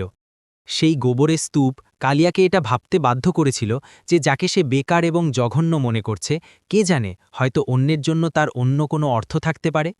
তার নিজের জীবন, যাকে সে শান এবং শক্তির জীবন ভাবত, তা কি অন্যের চোখে সেই গোবরের স্তূপের মতোই জঘন্য এবং বেকার ছিল? রাত গভীর হতে থাকল। গুহায় বেশিরভাগ ডাকাত ঘুমিয়ে গিয়েছিল, কিন্তু কালিয়া জেগেছিল। আগুনের শিখাগুলো এখন ম্লান হয়ে গিয়েছিল এবং কয়লার লাল আলো তার চেহারায় পড়ছিল, যা তার মুখকে আরও ভয়ানক দেখাচ্ছিল। এটা তার জীবনের সবচেয়ে লম্বা রাতগুলোর মধ্যে একটি ছিল। সে প্রথমবারের মতো নিজের পরিচয় নিয়ে প্রশ্ন তুলছিল। সে কে? শমশের সিংহের ছেলে? চম্বলের সবচেয়ে ভয়ঙ্কর ডাকাত? নাকি এমন এক মূর্খ যাকে এক বুড়ো তার কথা দিয়ে হারিয়েছে? সে তার জীবনকে স্মরণ করল। ছোটবেলা থেকেই সে বন্দুক এবং হিংসা দেখেছিল। তার বাবা তাকে শিখিয়েছিলেন যে এই দুনিয়ায় বাঁচার একটাই উপায়, ভয় দেখাও অথবা ভয় পাও। দুর্বলদের কোনো জায়গা নেই। সে সবসময় এই নীতিতেই কাজ করেছিল। সে অসংখ্য লোককে লুট করেছিল, অনেককে মেরেছিল, এবং তার কখনো কোনো অনুশোচনা হয়নি। এটাই তার দুনিয়া ছিল, এটাই তার সত্যি ছিল। কিন্তু আজ মুল্লা তার সত্যির ভিত্তি নাড়িয়ে দিয়েছিল। সে দেখিয়েছিল যে শক্তির আরও একটি রূপ হয়, শব্দের শক্তি, বুদ্ধির শক্তি, এমন এক শক্তি যা বন্দুকের গুলির চেয়ে বেশি মারাত্মক হতে পারে, কারণ সেটা শরীরকে নয়, আত্মাকে আহত করে। ভোর হওয়া পর্যন্ত কালিয়া এক অদ্ভুত শান্তি অনুভব করছিল। তার ভেতরের ঝড় থেমে গিয়েছিল। সে একটি সিদ্ধান্ত নিয়ে ফেলেছিল, এমন একটি সিদ্ধান্ত যা চম্বলের ইতিহাসকে চিরতরে পাল্টে দিতে পারত। যখন সূর্যের প্রথম আলো গুহার মুখে পড়ল, তখন কালিয়া উঠল। তার চোখে এখন রাগ নয়, বরং এক দৃঢ় সংকল্প ছিল। সে হীরা এবং ভলুকে জাগাল, যারা তার সবচেয়ে ঘনিষ্ঠ ছিল। ওঠো, সে শান্ত গলায় বলল, আজ থেকে আমরা এক নতুন গল্প লিখব। হীরা এবং ভলু অবাক হয়ে একে অপরের দিকে তাকাল। তারা জানত না যে কালিয়ার মস্তিষ্কে কি চলছে, কিন্তু তারা এতটা জানত যে আজকের সূর্য চম্বলের জন্য নতুন কিছু নিয়ে উঠেছে। অপমানের প্রতিধ্বনি এখন এক নতুন সংকল্পের শুরুতে পরিবর্তিত হচ্ছিল। মোল্লার ছুঁড়ে দেওয়া পাথর শান্ত জলে ঢেউ তৈরি করেছিল, এবং সেই ঢেউগুলোর প্রভাব এখনও বাকি ছিল। ভোরের প্রথম কিরণে যখন গিরিখাতের পাথরগুলো সোনালি হতে শুরু করল এবং রাতের শীতলতা তখনও বাতাসে বিরাজ করছিল, কালিয়া তার সব সাথীদেরকে গুহার বাইরে বড় চত্বরে জড়ো করল। ডাকাতরা তখনও ঘুম জড়ানো চোখে ছিল। কেউ হাই তুলছিল, কেউ নিজেদের বন্দুক পরিষ্কার করছিল। তারা ভাবল যে সর্দার কোনো নতুন লুটের পরিকল্পনা বলবেন। রাকার চোখে বিশেষ উত্তেজনা ছিল। সে আশা করেছিল যে আজ সেই মোল্লাটার ওপর প্রতিশোধ নেওয়ার আদেশ মিলবে। কালিয়া উঁচু পাথরের ওপর দাঁড়াল এবং শান্ত দৃষ্টিতে সবাইকে দেখল। তার নীরবতায় এক অদ্ভুত ওজন ছিল। ভাইয়েরা, সে তার গভীর কণ্ঠে বলতে শুরু করল, আজ পর্যন্ত আমরা একসাথে অনেক কিছু দেখেছি। আমরা ধনীদের লুটেছি, পুলিশের সাথে লড়েছি এবং এই গিরিখাতে রাজত্ব করেছি। ডাকাতরা তার কথা শুনে উত্তেজিত হতে শুরু করল। রাকা চিৎকার করে বলল, এবং ভবিষ্যতেও করব সর্দার, চম্বলে সবসময় আমাদের রাজত্ব থাকবে। কালিয়া হাত তুলে তাকে চুপ করাল। না রাকা, আর না। এই কথা শুনে পুরো দলে একটা চাঞ্চল্য শুরু হল। সবাই একে অপরের দিকে তাকাতে লাগল। সর্দার কি গাঁজা খেয়েছে? সর্দার, আপনি কি বলতে চাইছেন? হীরা এগিয়ে এসে জিজ্ঞাসা করল। সেও কালিয়ার উদ্দেশ্য বুঝতে পারছিল না। আমার মানে পরিষ্কার, কালিয়া দৃঢ়তার সাথে বলল, আজ থেকে আমরা ডাকাতি ছেড়ে দিচ্ছি। এটা যেন একটা বোমার মতো ফাটল। কিছু মুহূর্তের জন্য কেউ বিশ্বাসই করল না। তারপর ফিসফিসানি এবং প্রতিবাদের সুর উঠতে লাগল। ডাকাতি ছেড়ে দিলে আমরা খাবো কি? এক ডাকাত চেঁচিয়ে উঠল। এসব সেই বুড়োটার জন্য হচ্ছে, সে সর্দারের উপর কোনো জাদুটনা করেছে। রাকা রাগের সাথে বলল, সর্দার, হুঁশ ফিরিয়ে আনুন, আমরা ডাকাত, এটাই আমাদের পরিচয়, এটাই আমাদের জীবন। আরেকটা আওয়াজ এলো। কালিয়া সবাইকে শান্ত হওয়ার ইশারা করল। আমি জানি তোমাদের মনে কি চলছে। তোমরা ভাবছ যে আমি ভয় পেয়েছি, তোমরা ভাবছ যে আমি দুর্বল হয়ে পড়েছি। না, আমি ভয় পাইনি, আমার চোখ খুলেছে। সে গতকালের ঘটনার উল্লেখ করল। কাল সেই মোল্লা আমাদের লুট করেনি, সে আমাদের কিছু শিখিয়েছে। সে আমাদের দেখিয়েছে যে আসল শক্তি বন্দুকের নলে থাকে না। আমরা এই বন্দুকের জোরে মানুষের কাছ থেকে তাদের মাল ছিনিয়ে নিতে পারি, কিন্তু ইজ্জত অর্জন করতে পারি না। আমরা ভয় সৃষ্টি করতে পারি, কিন্তু সম্মান পেতে পারি না। আর যখন কেউ আমাদের চেয়ে বেশি বুদ্ধিমান আসে, তখন আমাদের এই সমস্ত শক্তি পড়ে থাকে। মঙ্গল চাচা, যে চুপচাপ সব শুনছিল, সে তার চিলম থেকে একটা লম্বা টান দিল। ছেলেটার কথায় দম আছে। শামশের সিংও বলতো যে বন্দুক চালানোর জন্য কলিজা লাগে, কিন্তু বন্দুক না তোলার জন্য তার চেয়ে অনেক বড় কলিজা লাগে। কিন্তু কম বয়সী ডাকাতরা, বিশেষ করে রাকা, এই যুক্তিতে রাজি ছিল না। এ সব বাজে কথা চাচা। আমরা বিদ্রোহী, ডাকাত, সমাজের নিপীড়িত মানুষ। আমরা চাষাবাদ করার জন্য জন্মাইনি। রাকা প্রায় চিৎকার করে বলল। তাহলে তুমি কি চাও রাকা? কালিয়া সরাসরি তার চোখের দিকে তাকিয়ে জিজ্ঞেস করল, যে আমরা সারা জীবন এভাবেই ইঁদুরের মতো এই গুহাগুলোতে লুকিয়ে থাকি, পুলিশ থেকে পালাতে থাকি এবং শেষে কোনো এনকাউন্টারে কুকুরের মতো মারা যাই? এটাই কি সম্মান? এটাই কি বাহাদুরি? কালিয়ার কণ্ঠে এত কষ্ট আর সত্য ছিল যে এক মুহূর্তের জন্য রাকাও নির্বাক হয়ে গেল। আমি তোমাদেরকে হুকুম দিচ্ছি না, কালিয়া তার কণ্ঠস্বর নরম করে বলল। আমি একটা রাস্তা দেখাচ্ছি। আমরা এই বন্দুকগুলো ছেড়ে দেব এবং লাঙল ধরব। আমরা এই অনুর্বর জমিকে আমাদের পরিশ্রম দিয়ে উর্বর করব। আমরা কারো কাছ থেকে ছিনিয়ে নেব না। আমরা উৎপাদন করব। আমরা সম্মানের রুটি খাব। আর যদি কেউ আমাদের উপর হামলা করে, যদি পুলিশ আমাদের ধরতে আসে, যদি অন্য দলগুলো আমাদের দুর্বল ভাবে, হীরা বাস্তবসম্মত প্রশ্ন করল। আমরা নিজেদের রক্ষা করব, কালিয়া বলল, কিন্তু আমরা প্রথম আঘাত করব না। আর অন্য দলগুলোর কথা যদি বলো, তাহলে তাদেরকে যা বোঝার বুঝুক। আমাদের লড়াই এখন আর কারো সাথে নয়, নিজেদের সাথে, নিজেদের ভাগ্যের সাথে। আলোচনা কয়েক ঘণ্টা ধরে চলল। কিছু ডাকাত কালিয়ার কথায় একমত ছিল। তারাও এই পালিয়ে বেড়ানোর জীবন থেকে ক্লান্ত হয়ে পড়েছিল। কিছুজন দ্বিধায় ছিল, এবং রাকার মতো কিছু লোক ছিল যারা এটাকে সম্পূর্ণ কাপুরুষতা মনে করছিল। শেষে কালিয়া বলল, যে আমার সাথে থাকতে চায় সে থাকতে পারে, যার এই রাস্তা পছন্দ নয় সে তার বন্দুক নিয়ে চলে যেতে পারে। আমি কাউকে আটকাবো না। এটা ছিল একটা মাস্টার স্ট্রোক। কালিয়া তাদের বেছে নেওয়ার স্বাধীনতা দিয়েছিল। বেশিরভাগ ডাকাত কালিয়ার প্রতি অনুগত ছিল। তারা তাকে শুধু সর্দার নয়, বরং নিজেদের বড় ভাই মানত। ধীরে ধীরে একে একে বেশিরভাগ ডাকাত কালিয়ার সাথে থাকার সিদ্ধান্ত নিল। রাকা এবং তার ৩-৪ জন সঙ্গী রাগের সাথে নিজেদের বন্দুক নিয়ে সেখান থেকে চলে গেল। তারা বলল যে তারা কোনো নতুন দলে যোগ দেবে। এখন কালিয়ার সামনে একটা নতুন চ্যালেঞ্জ ছিল, ডাকাতদের একটা দলকে কৃষকের দলে পরিণত করা। এটা বলা যতটা সহজ ছিল, করা ততটাই কঠিন ছিল। গতকাল পর্যন্ত তাদের মধ্যে কেউ কখনো লাঙল ধরেনি। তারা জমি এবং আবহাওয়া সম্পর্কে কিছুই জানত না। তাদের প্রথম কাজ ছিল একটা জমির টুকরো খোঁজা। মঙ্গল চাচা গিরিখাতের কিনারায় এমন একটা জায়গার কথা বলল যেখানে জমি সমতল ছিল এবং নদীর একটা স্রোতও পাশ দিয়ে বয়ে যেত। সেই জমি বহু বছর ধরে অনুর্বর পড়েছিল, কারণ ডাকাতদের ভয়ে কেউ সেখানে চাষ করার সাহস করত না। পরের কয়েকটা দিন যন্ত্রপাতি সংগ্রহ করতে লাগল। তারা তাদের পুরনো লুটের কিছু সোনারূপো পাশের একটা কসবাতে ভলুকে পাঠিয়ে বিক্রি করল এবং তা দিয়ে বীজ, লাঙল এবং একজোড়া বলদ কিনল। যখন ভুলু বলদ নিয়ে ফিরল তখন ডাকাতদের জন্য এটা ছিল একটা কৌতূহলের বিষয়। তারা আজ পর্যন্ত ঘোড়া এবং বন্দুক দিয়েই কাজ চালিয়েছিল। চাষের প্রথম দিন ছিল এক ট্র্যাজেডি এবং কমেডির মিশ্রণ। কালিয়া নিজে লাঙল ধরল। সে বলদগুলোকে হাঁকানোর চেষ্টা করল, কিন্তু বলদগুলোর টস থেকে মস হল না। ভলু বলদগুলোর সাথে কথা বলার চেষ্টা করল, সেগুলোকে ফুসলাল, কিন্তু তারা নিজেদের জায়গায় দাঁড়িয়ে রইল। হীরা একটা পুরনো বই যা সে কোনো এক হবেরি থেকে লুটেছিল সেটার পাতা উল্টাতে শুরু করল, যাতে চাষাবাদ সম্পর্কে লেখা ছিল, কিন্তু সে কিছুই বুঝতে পারছিল না।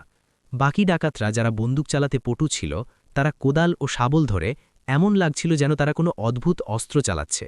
তারা মাটি খোঁড়ার চেষ্টা করছিল তো পাথর বেরিয়ে আসছিল। তারা বীজ বোনার চেষ্টা করছিল তো বাতাস সেগুলোকে উড়িয়ে নিয়ে যাচ্ছিল। দুপুর নাগাদ তারা সবাই ঘামে ভিজে, মাটিতে মাখা এবং পুরোপুরি হতাশ হয়ে পড়েছিল। তাদের মনে হচ্ছিল যে একজন মানুষকে মারা একটা ক্ষেত চষার চেয়ে অনেক বেশি সহজ। সেই সন্ধ্যায় যখন সবাই ক্লান্ত শ্রান্ত হয়ে আগুনের পাশে বসেছিল, তখন ভুলু সরলভাবে বলল, সর্দার, ডাকাতিতে অন্তত এইটুকু তো জানা যেত যে রাতে রুটি জুটবে কিনা। এতে তো কিছুই নিশ্চিত নয়। সবাই হেসে উঠল। সেই হাসিতে হতাশা ছিল এবং একে অপরের সাথে থাকার স্বস্তিও ছিল। কালিয়া মুচকি হেসে বলল, চিন্তা করিস না ভলু, আমরা এই গিরিখাতে রাজত্ব করেছি। আমরা কি এই ছোট্ট জমির টুকরোটাকে জয় করতে পারব না? কাল আমরা আবার চেষ্টা করব এবং ততক্ষণ চেষ্টা করব যতক্ষণ না এই পাথর সোনা উগলে। সেই রাতে প্রথমবারের মতো ডাকাতদের মনে হল যে পরিশ্রম কি জিনিস। তাদের হাতে বন্দুকের নলের নয়, বরং শাবলের ফোসকা ছিল। তাদের শরীরে ভয়ের নয়, বরং ক্লান্তির ব্যথা ছিল।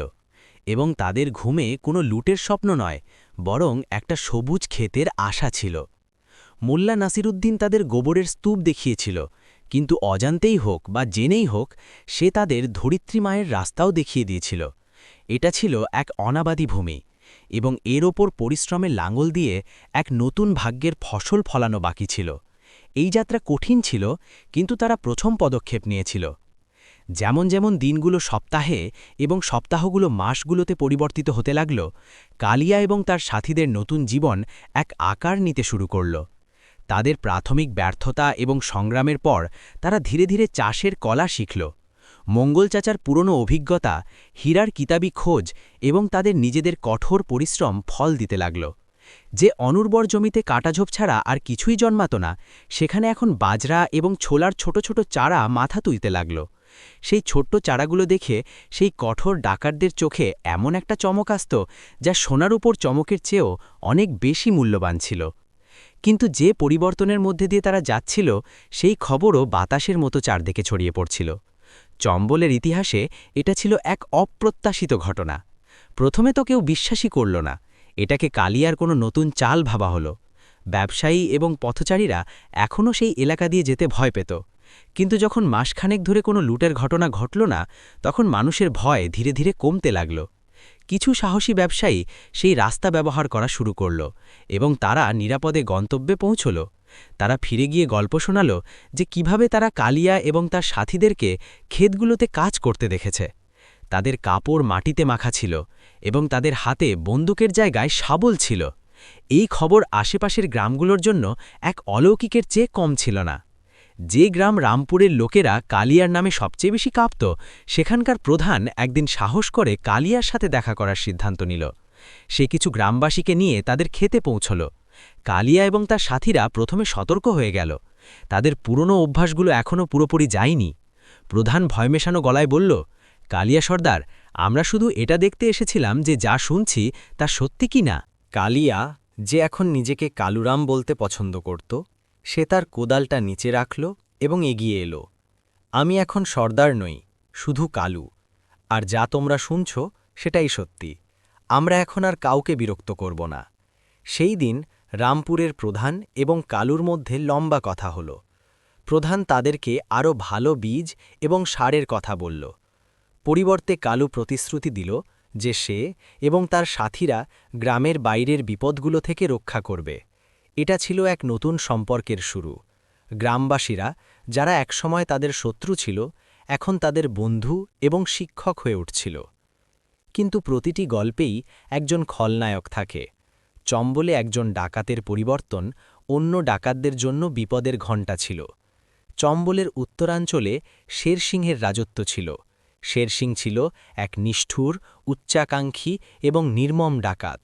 সে কালিয়ার চেয়ে বয়সে বড় ছিল এবং সবসময় তাকে নিজের প্রতিদ্বন্দ্বীও মানত।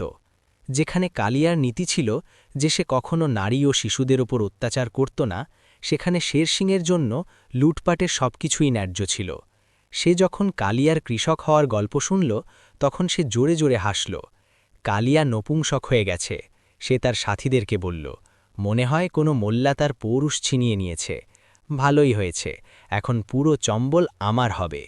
শেরসিং এটাকে একটা সুযোগের মতো দেখল। কালিয়ার এলাকা এখন খালি ছিল। সে তার দলকে সেই এলাকায় পাঠানো শুরু করল। শেরসিংয়ের ডাকাতরা সেই ব্যবসায়ীদেরকে লুট করতে শুরু করল, যারা এখন নিজেদেরকে নিরাপদ ভাবছিল। তারা গ্রাম থেকে জোরপূর্বক চাঁদা আদায় করা শুরু করল এবং সবচেয়ে খারাপ বিষয় হল, তারা প্রতিটি লুটের পর কালিয়ার জয় ধ্বনি দিত, যাতে সমস্ত দোষ কালিয়ার ওপর আসে। শীঘ্রই গুজব ছড়িয়ে পড়ল যে কালিয়া পাল্টায়নি, বরং এটা তার কোনো নতুন গভীর চাল। সে কৃষক সেজে মানুষের বিশ্বাস অর্জন করছে এবং তারপর তাদের লুটছে। রামপুরের লোকেরা দ্বিধায় পড়ে গেল। তাদের মন বলতো যে কালু পাল্টে গেছে, কিন্তু পরিস্থিতি অন্য গল্প বলছিল। একদিন শেরসিংয়ের লোকেরা সীমা পার করল। তারা রামপুর থেকে ফেরা শস্যভরা একটা গরুর গাড়ি লুট করল এবং গাড়ির চালককে ভীষণভাবে মারল। যখন আহত গাড়ির চালক গ্রামে পৌঁছে তার দুর্দশার কথা শোনাল, তখন মানুষের রাগ ফেটে পড়ল। তাদের মনে হল যে কালু তাদের বিশ্বাস ভেঙেছে। প্রধান আবার কালুর কাছে পৌঁছল। এবার তার চোখে সম্মান নয়, বরং রাগ আর প্রতারণা ছিল। এ কি করলে তুমি কালু? আমরা তোমাকে বিশ্বাস করেছিলাম আর তুমি আমাদের সাথে বিশ্বাসঘাতকতা করলে। আমাদের গ্রামের গাড়ি লুট হয়ে গেল। কালু আর তার সাথীরা অবাক হয়ে গেল। তারা এমন কোনো কাজ করেনি। প্রধানজি, আপনি ভুল বুঝছেন, আমরা কিছু করিনি। হীরা বোঝানোর চেষ্টা করল। মিথ্যা বলো না, প্রধান চিৎকার করল। গাড়ির চালক নিজে শুনেছে যে তোমার লোকেরা কালিয়ার জয় ধ্বনি দিচ্ছিল। এবার কালু পুরো ব্যাপারটা বুঝতে পারল। এটা ছিল শেরসিংয়ের চাল। সে তাকে বদনাম করে তার নতুন জীবন নষ্ট করতে চাইছিল। কালু এক ভয়ানক দ্বিধায় ফেসে গেল। তার অতীত এক ছায়ার মতো তার পিছু করছিল। যদি সে চুপ থাকে, তবে শেরসিংয়ের আতঙ্ক বাড়তে থাকবে এবং গ্রামবাসীরা তাকে চিরকালের জন্য বিশ্বাসঘাতক ভাববে। তার সব পরিশ্রম, তার পরিবর্তন সব মাটিতে মিশে যাবে। আর যদি সে শেরসিংয়ের সাথে লড়তে আবার বন্দুক তোলে, তবে কি সে আবার সেই জগতেই টেনে নিয়ে যাওয়া হবে না যাকে সে পিছনে ফেলে এসেছিল? কি সে এটা প্রমাণ করবে না যে সে পাল্টায়নি, যে একজন ডাকাত সবসময় ডাকাতই থাকে? বন্দুক তোলা তার নতুন বিশ্বাসকে ভাঙার মতো ছিল। না তোলা সেই লোকগুলোর সাথে প্রতারণা ছিল, যারা তাকে বিশ্বাস করতে শুরু করেছিল। সেই রাতে কালুর আস্তানায় উত্তেজনার পরিবেশ ছিল। তার সাথীরা রাগে ছিল। সর্দার, এখন জল মাথা ছাড়িয়ে গেছে, একজন প্রাক্তন ডাকাত বলল। আমাদের সেই শেরসিংকে উচিত শিক্ষা দিতেই হবে। হ্যাঁ সর্দার, অনেক হলো চাষাবাদ, এখন বন্দুক দিয়ে কথা বলার সময় এসেছে, আরেকজন বলল। হিয়া চিন্তিত ছিল। কিন্তু যদি আমরা বন্দুক তুলি, তবে আমাদের আর শেরসিংয়ের মধ্যে পার্থক্য কি থাকবে? ভোলু যে সবসময় শান্ত থাকত, সে বলল, কিন্তু আমরা গ্রামবাসীদেরকে এভাবে ছেড়ে দিতে পারি সর্দার, তারা আমাদের সাহায্য করেছিল। কালু চুপচাপ সব শুনছিল। তার মন এক রণক্ষেত্র হয়ে উঠেছিল। একদিকে তার ডাকাত সত্তার অহংকার ছিল, যা প্রতিশোধ নিতে উস্কাচ্ছিল। অন্যদিকে মুল্লার সেই শান্ত হাসি এবং শব্দের শক্তি ছিল, যা তাকে অন্য কিছু করার জন্য উৎসাহিত করছিল। সে বুঝতে পারল যে তার আসল পরীক্ষা এখন শুরু হয়েছে। ডাকাতি ছাড়া সহজ ছিল, কিন্তু একজন পরিবর্তিত মানুষ হয়ে বাঁচা অনেক বেশি কঠিন ছিল। অতীতের ছায়া খুব লম্বা আর ঘন ছিল এবং তা থেকে বেরিয়ে আসার জন্য তার শুধু শক্তিরই নয়, বুদ্ধিরও প্রয়োজন ছিল। এমন এক বুদ্ধি যা সে সেই মোল্লার মধ্যে দেখেছিল। সে আকাশে জলজলে তারাগুলোর দিকে তাকালো এবং একটা সিদ্ধান্ত নিল। এমন একটা সিদ্ধান্ত যা পুরোপুরি একজন ডাকাতেরও ছিল না, আবার পুরোপুরি একজন কৃষকেরও ছিল না। এটা ছিল এক নতুন কালুর সিদ্ধান্ত। পরের দিন সকালে কালু তার সবচেয়ে বিশ্বস্ত সাথী হীরা, ভোলু এবং মঙ্গল চাচাকে তার ছোট্ট কুড়ে ঘরে ডাকল। সারা রাতের সংগ্রামের পর তার মুখ শান্ত এবং দৃঢ় লাগছিল। বাকি লোকেরা বাইরে অস্থিরভাবে অপেক্ষা করছিল এই জানার জন্য যে সর্দারের কী সিদ্ধান্ত। কুড়েঘরের ভেতরে কালু তার কথা শুরু করল। শের সিং চায় যে আমরা বন্দুক তুলি। সে আমাদের উস্কাচ্ছে। সে চায় যে আমরা আবার সেটাই হয়ে যাই যা আমরা ছিলাম, যাতে সে দুনিয়াকে বলতে পারে যে ডাকাতরা কখনো পাল্টায় না। তাহলে আমরা কি করব সর্দার? ভোলু জিজ্ঞেস করল। আমরা কি চুপচাপ এসব দেখতে থাকব? না ভোলু, কালু বলল, আমরা চুপ থাকব না। আমরা রামপুরের লোকেদের সাথে হওয়া অন্যায়ের জবাব দেব। আমরা শের সিংয়ের মুখোমুখি হব। এই কথা শুনে ভোলুর চোখে চমক এলো, কিন্তু হীরা সাথে সাথে বাধা দিল। কিভাবে সর্দার? যদি আমরা আমাদের বন্দুক বের করি তবে আমরা তার ফাঁদে পড়ে যাব। তুমি ঠিক বলেছ হীরা, কালু সম্মতি জানাল। তাই আমরা আমাদের বন্দুক বের করব না। এবার তিনজনেই অবাক হল। বন্দুক ছাড়া শের সিংয়ের মতো পিশাচের মোকাবিলা কিভাবে করা যেতে পারে? কালু তার পরিকল্পনা বোঝাল। শের সিংয়ের শক্তি কি? তার ভয়, তার নিষ্ঠুরতা। সে ভাবে যে আমরাও সেই ভাষাতেই জবাব দেব, কিন্তু আমরা তা করব না। আমরা তাকে সেই অস্ত্র দিয়ে হারাব যার কথা সে কখনো ভাবেও নি। কোন অস্ত্র সর্দার? মঙ্গল চাচা তার চিলম একপাশে রেখে জিজ্ঞেস করল। কালু হাসল, এমন এক হাসি যাতে মোল্লা নাসিরুদ্দিনের ঝলক ছিল। বুদ্ধি এবং সত্য। ঠিক সেই সময় কুড়েঘরের বাইরে একটা চাঞ্চল্য হল। রামপুরের প্রধান কিছু গ্রামবাসীকে নিয়ে আবার এসেছিল। তার মুখে এখন রাগ নয়, বরং ভয় আর অসহায়তা ছিল। কালু, প্রধান হাঁপাতে হাঁপাতে বলল, শের সিং আমার ছেলেকে অপহরণ করেছে। এই খবর বিদ্যুতের মতো আছড়ে পড়ল।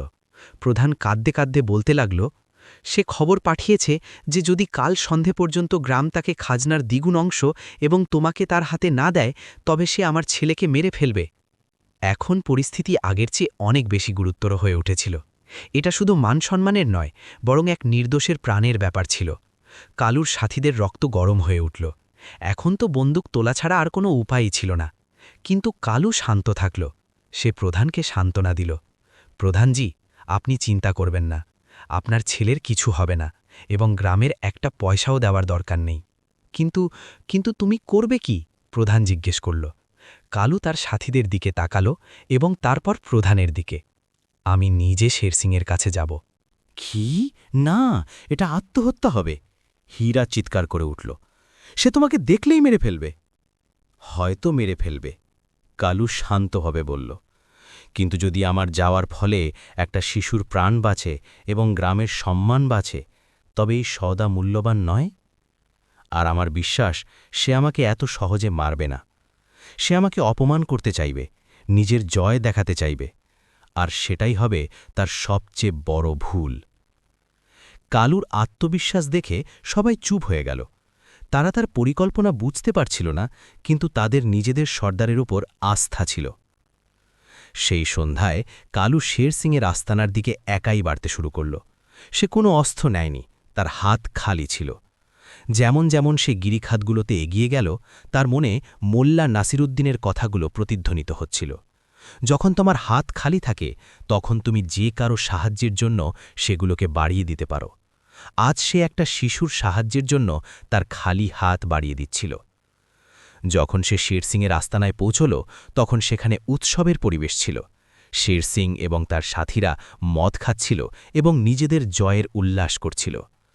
কালুকে নিরস্ত্র এবং একা আসতে দেখে তারা অবাক হয়ে গেল। তারপর জোরে জোরে হাসতে লাগল। দেখো তো কে এসেছে, চম্বলের কৃষক।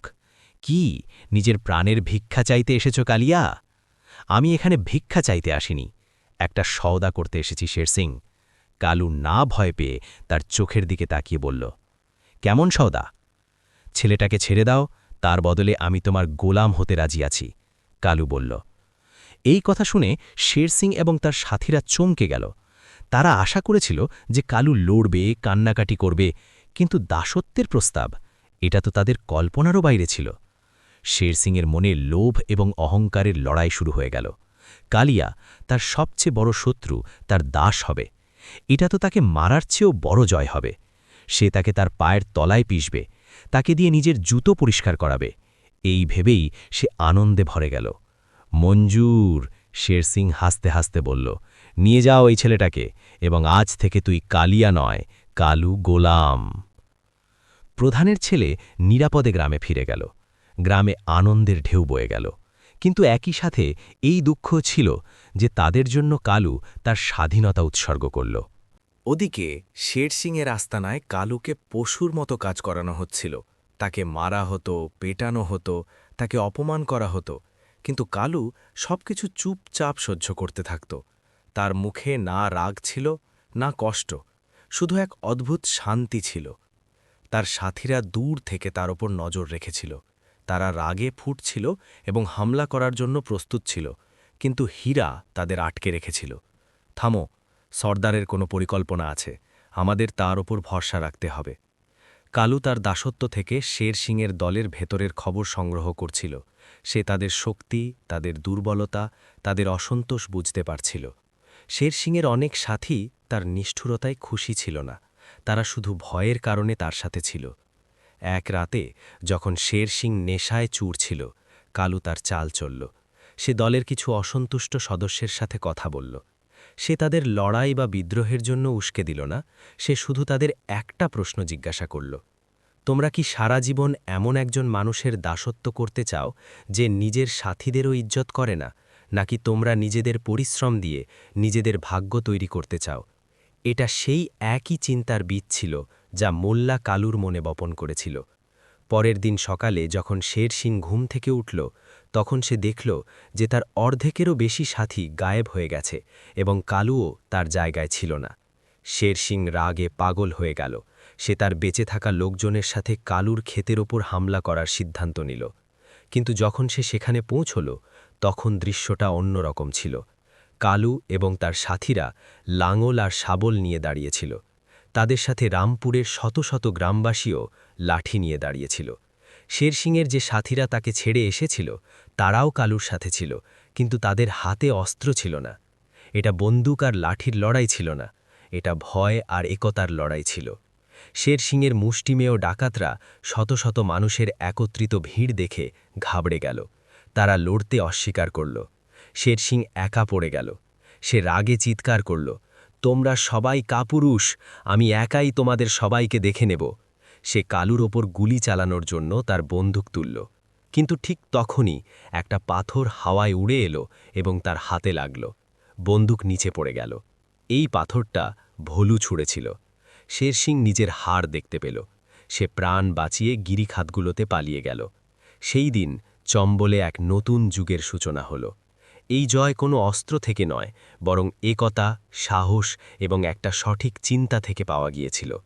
কালু প্রমাণ করে দিয়েছিল যে একজন ডাকাত পাল্টাতে পারে, এবং বুদ্ধির অস্ত্র যে কোনো বন্দুকের চেয়ে বেশি শক্তিশালী হয়। সে বুঝতে পারল যে নিয়তি কোনো লেখা গল্প নয়, বরং একটা মোড় যেখানে আমাদের নিজেদের রাস্তা বেছে নিতে হয়। সে ডাকাতির রাস্তা ছেড়ে পরিশ্রম ও সম্মানের রাস্তা বেছে নিয়েছিল। কিন্তু তার মনে তখনও একটা প্রশ্ন ছিল, এই সব সেই মোল্লার জন্য শুরু হয়েছিল। সে কে ছিল? সে কোথা থেকে এসেছিল? এবং সে এমন কেন করেছিল? কালুর মনে হল যে তার গল্প ততক্ষণ পূর্ণ হবে না যতক্ষণ না সেই প্রশ্নগুলোর জবাব না খুঁজছে। সে হীরা এবং ভলুকে বলল, এখন চম্বলে শান্তি, কিন্তু আমার যাত্রা এখনও বাকি আছে। আমাদের সেই পাগল মোল্লাকে খুঁজতে হবে। এবং এভাবেই এক নতুন অনুসন্ধান শুরু হল। একজন ডাকাতের, যে এখন আর ডাকাত ছিল না। একজন কৃষকের, যে শুধু কৃষক ছিল না। একজন মানুষের, যে নিজের আত্মার প্রশ্নের জবাব খুঁজতে বেরিয়েছিল। অতীতের ছায়া এখন সরে গিয়েছিল এবং ভবিষ্যতের রাস্তা পরিষ্কার দেখা যাচ্ছিল। যে পথে হেঁটে তাকে জ্ঞানের সেই আসল খাজাঞ্চিখানার কাছে পৌঁছতে হতো। চম্বলের সীমানা পিছনে ফেলে আসাটা এক অদ্ভুত অনুভূতি ছিল। কালু, হীরা এবং ভলুর জন্য এটা শুধু একটা ভৌগোলিক সীমা পার করা ছিল না, বরং নিজেদের পুরো জগৎ, নিজের পরিচয়ের খোলস ছেড়ে দিয়ে এক নতুন অচেনা ভূমিতে পা রাখার মতো ছিল। যে গিরিখাত তাদের জন্ম দিয়েছিল, পালন করেছিল এবং তাদের শিরায় বিদ্রোহের বারুদ ভরেছিল, আজ সেই গিরিখাত তাদের পিছনে একটা অস্পষ্ট স্মৃতির মতো পড়ে থাকছিল। তাদের বিদায় আবেগপূর্ণ ছিল। মঙ্গল চাচা কালুর মাথায় হাত রেখে শুধু এতটুকু বলল, যে পথে চলছিস সেটা কাঁটা ভরা বাবা, সাহস হারাবি না। আমরা এখানে এই খেয়ে তার গ্রামকে সামলাব, তুই তোর সন্ধান পূর্ণ কর। রামপুর গ্রামের প্রধান এবং অনেক গ্রামবাসী তাদের বিদায় জানাতে এসেছিল। তাদের চোখে এখন ভয় নয়, বরং সম্মান আর আশা ছিল। এই সম্মান কালুর এখনও পর্যন্ত সবচেয়ে বড় উপার্জন ছিল। তাদের যাত্রার প্রথম গন্তব্য ছিল সিরপুর নামের একটা কসবা। চম্বলের জনশূন্যতার অভ্যস্ত এই তিনজনের জন্য সিরপুর ছিল এক অন্য জগৎ। এখানে ধুলোভরা হাওয়ায় মশলা, মানুষের ঘাম এবং টাটকা রান্নার মিশ্রণ গন্ধ ছিল। সরু গলিগুলোতে মানুষের ভিড়, গরুর গাড়ির ঘরঘর শব্দ এবং ব্যবসায়ীদের উচ্চ কণ্ঠস্বর এমন একটা কোলাহল সৃষ্টি করছিল যা তাদের কানে বাজছিল। এখানে সবাই তাড়াহুড়োয় ছিল, প্রতিটি মুখে একটা উদ্দেশ্য ছিল। তারা তিনজন এই ভিড়ে যেন অন্য কোনো জগতের প্রাণী লাগছিল। তাদের বেশভূষা সাধারণ কৃষকদের মতোই ছিল, কিন্তু তাদের হাঁটার ভঙ্গি, তাদের সোজা খাড়া কোমর এবং তাদের সতর্ক দৃষ্টি, যা প্রতিটি আওয়াজ এবং প্রতিটি ছায়ার বিচার করছিল, তা তাদের ভিড় থেকে আলাদা করছিল।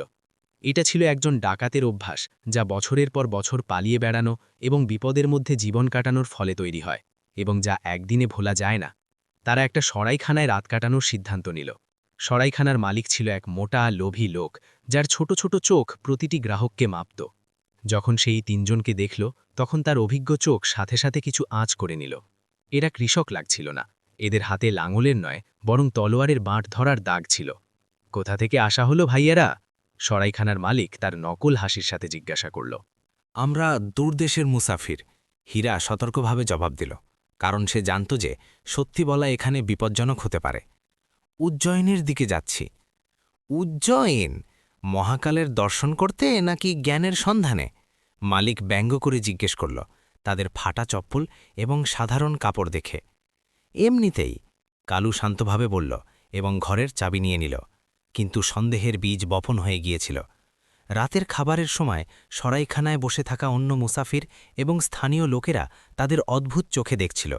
ফিসফিসানি শুরু হয়ে গিয়েছিল। এরা চম্বলের দিক থেকে এসেছে, কেউ বলছিল। এদের চোখ দেখো, যেন বাজ পাখি নিজের শিকারকে দেখছে। কালু এটা সব অনুভব করছিল। তার ভেতরে একটা পুরনো রাগ ফুটতে শুরু করল। চম্বলে কেউ তার দিকে এভাবে তাকানোর সাহস করত না। তার মন চাইছিল যে সে উঠে গিয়ে সেই ফিসফিসানি করা লোকটার গলা চেপে ধরে, তাকে বলে যে সে কে। কিন্তু তখন তার মোল্লার শান্ত মুখ এবং তার নতুন জীবনের উদ্দেশ্য মনে পড়ল। সে নিজের রাগ গিলে নিল। এটা তার পরীক্ষা ছিল। তাকে শিখতে হতো যে অপমানের জবাব সবসময় সহিংসতা দিয়ে দেওয়া যায় না। শান্ত থাকুন সর্দার, হীরা নিচু স্বরে বলল। সে কালুর মুঠি পাকানো হাত দেখে নিয়েছিল। আমরা এখন কালিয়া নই। জানি, কালু গভীর শ্বাস নিয়ে বলল, কিন্তু অভ্যাস এত সহজে যায় না।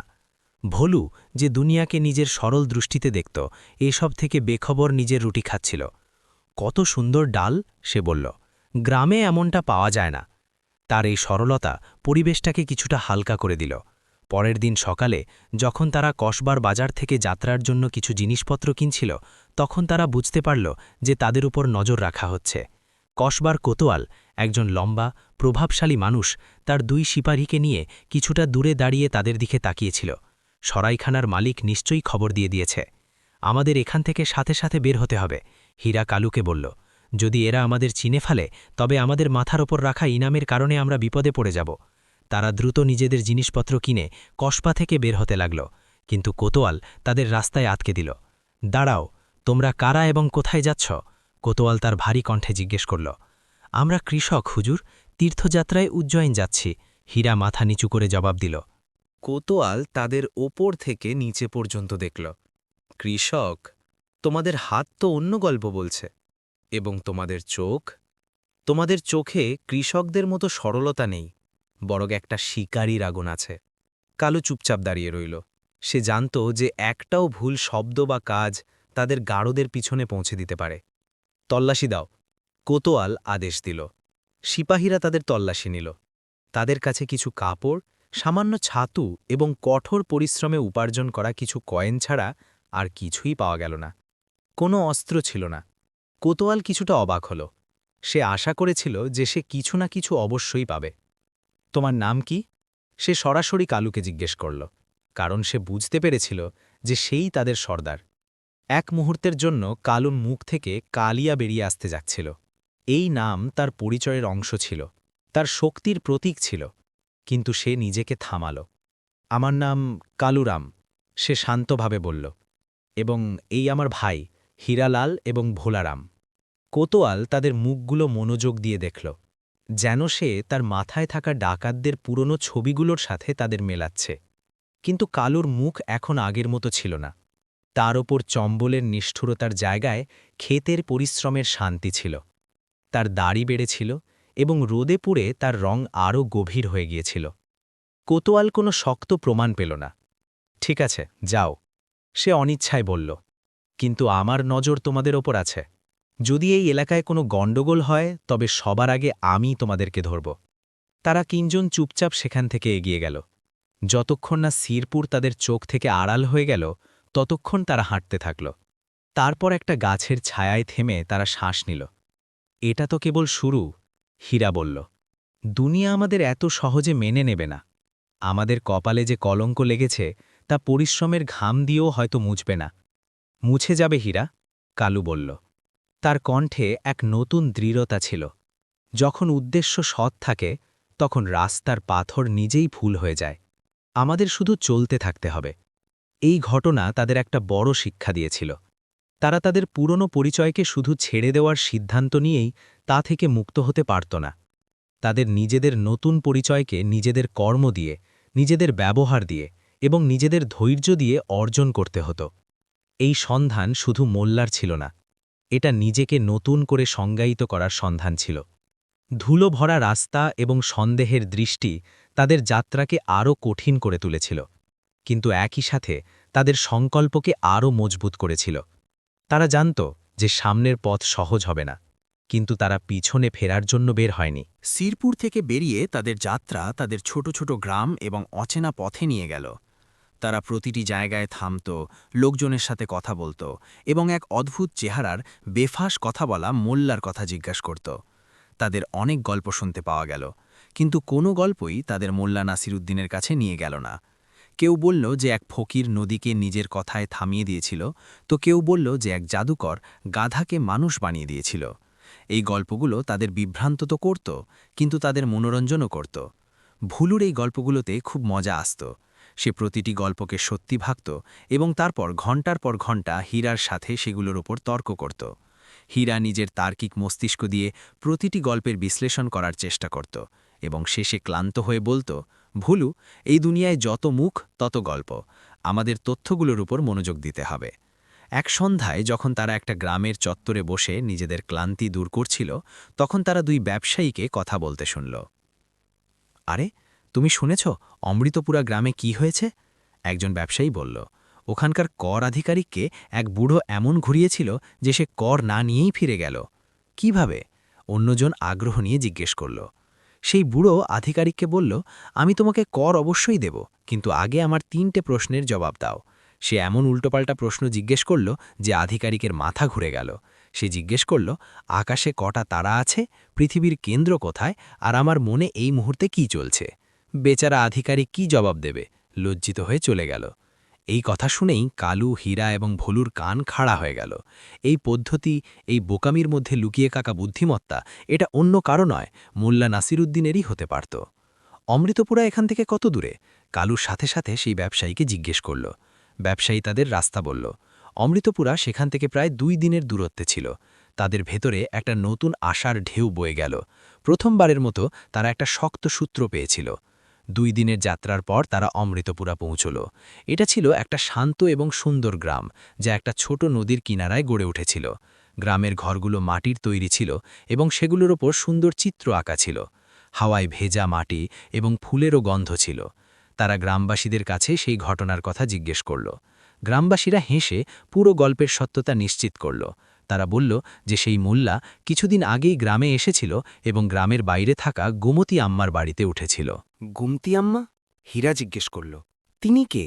তিনি আমাদের গ্রামের সবচেয়ে বয়স্ক এবং সবচেয়ে সম্মানিত মহিলা, একজন গ্রামবাসী বলল। তিনি একজন কুমোর। লোকেরা বলে যে তিনি মাটির পাত্রই নয়, মানুষের ভাগ্যও গড়তে পারেন। তিনি কারোর সাথে বেশি কথা বলেন না, কিন্তু সেই মোল্লা যেন তারই জন্য এসেছিল। দুজন ঘণ্টার পর ঘণ্টা বসে না জানি কী সব কথা বলতো। এই কথা শুনে তাদের কৌতূহল আরও বাড়ল। তারা গোমতী আম্মার বাড়ির দিকে চলল, যা গ্রামের শেষ প্রান্তে নদীর কাছেই ছিল। গোমতী আম্মার বাড়ি ছিল একটা বড় কুঁড়েঘর, যার চারদিকে উঠোনে শত শত ছোট বড় পোড়া এবং আধপোড়া মাটির পাত্র রাখা ছিল। উঠোনের মাঝখানে একটা বড় চাক রাখা ছিল। একজন বৃদ্ধা, যার বয়সের আন্দাজ করা কঠিন ছিল, সেই চাকে ঝুঁকেছিলেন। তার চুল রূপোর মতো সাদা ছিল, কিন্তু তার চোখে ছিল এক অসাধারণ দীপ্তি এবং তার হাতে ছিল গজবের ক্ষিপ্রতা। তিনি ভেজা মাটির একটা তালকে নিজের আঙুলের জাদু দিয়ে একটা সুন্দর সুরাইয়ের আকার দিচ্ছিলেন। তারা তিনজন কিছুটা দূরে গিয়ে দাঁড়ালো।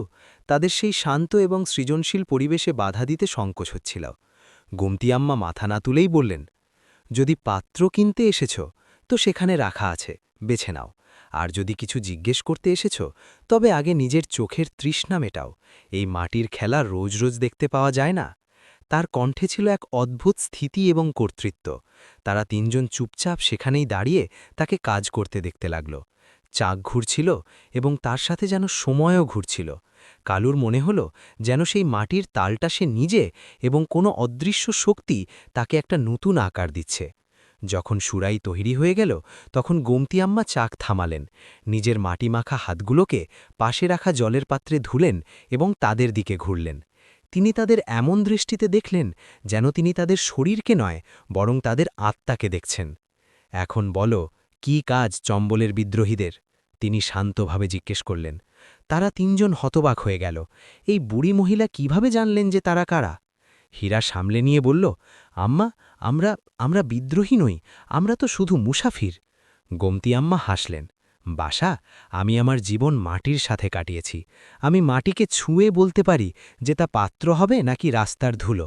আর আমি মানুষকে দেখে বলতে পারি যে তার হাত লাঙ্গল ধরেছে না তলোয়ার। তোমাদের চোখে অনুশোচনা আছে, কিন্তু তোমাদের আত্মায় এখনও গিরিখাতের আগুন আছে। এখন তাদের কাছে লুকোনোর কিছু ছিল না। কালু এগিয়ে গেল এবং তার পায়ের কাছে মাটিতে বসে পড়ল। হ্যাঁ আম্মা, আপনি সত্যি ধরেছেন, আমরা সেটাই যাচ্ছিলাম। কিন্তু এখন আমরা সেটা থাকতে চাই না। আমরা এক মোল্লার সন্ধানে আছি, যে আমাদের এক নতুন পথ দেখিয়েছে। শুনেছি সে আপনার এখানে এসেছিল। গোমতী আমরার চোখে এক কোমল ভাব এলো। হ্যাঁ, এসেছিল এক পাগল, এক ফকির, এক বুদ্ধিমান বোকা। সে বলতো যে দুনিয়া একটা চাকার মতো এবং আমরা সবাই তার ওপর রাখা মাটির তাল। ঈশ্বর কুমোর, যিনি আমাদের নানা রকম আকার দেন। কেউ সুরাই হয়, কেউ প্রদীপ, কেউ ভাড়ার, কিন্তু শেষে ভাঙার পর সবাইকে আবার সেই মাটিতেই মিশে যেতে হয়। আপনি জানেন কি সে কোথায় গেছে? ভুলু আগ্রহ নিয়ে জিজ্ঞেস করল। জানি, আম্মা বললেন। কিন্তু আমি তোমাদের কেন বলবো? তোমরা তাকে কেন খুঁজছ? তোমরা কি তার কাছ থেকে কোনো জবাব চাও, নাকি তাকে ধন্যবাদ দিতে চাও, নাকি তোমরা তাকে এটা জিজ্ঞেস করতে চাও যে সে তোমাদেরকে এই কঠিন পথে কেন ফেলে দিল? গোমতী আম্মার প্রশ্নগুলো সরাসরি কালুর হৃদয়ে নেমে গেল। সে সত্যি কেন খুঁজছিল মোল্লাকে? সে কি সত্যি শুধু ধন্যবাদ দিতে চাইছিল? এইটি একটি গল্প, নিচের এর হুবহু বাংলা অনুবাদ দেওয়া হল।